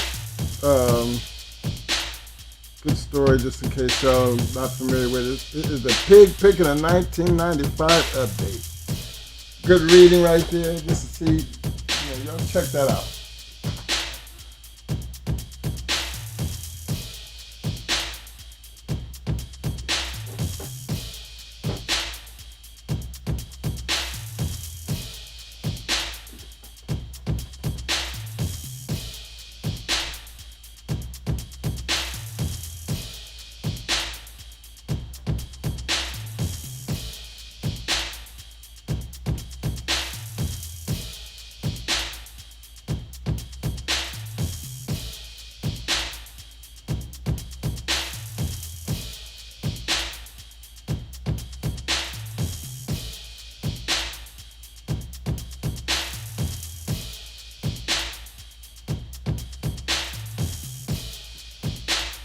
You know, that T.L. Williams is in that story.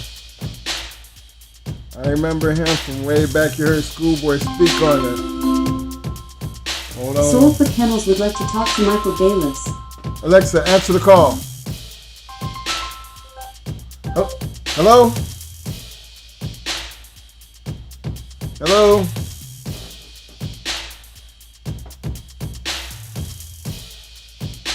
don't know what happened for real. So for real, hit me back, bro. I'm still here.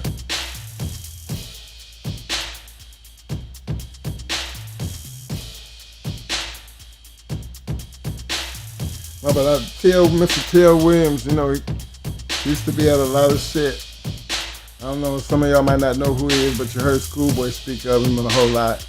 But just for him to know who he was, you know, to me, that's just like one of them other great things because, you know, he's been some of the places I've been. I think he's been at some of our matches. So just to know he was around and still see people could talk about him way back then. Because guess what, y'all? We was running around back then, around that same time period.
I want to give a big shout out to my man AQ Henry 2.0 in the house. I see you, fam.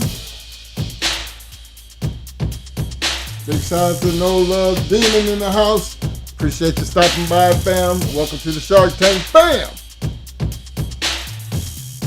Big shout out to my man Mr. Dorian Soul showing the love. Appreciate the love, fam. Big shout out to my man Mr. Courtney Edwards in the house showing the love. What up, fam?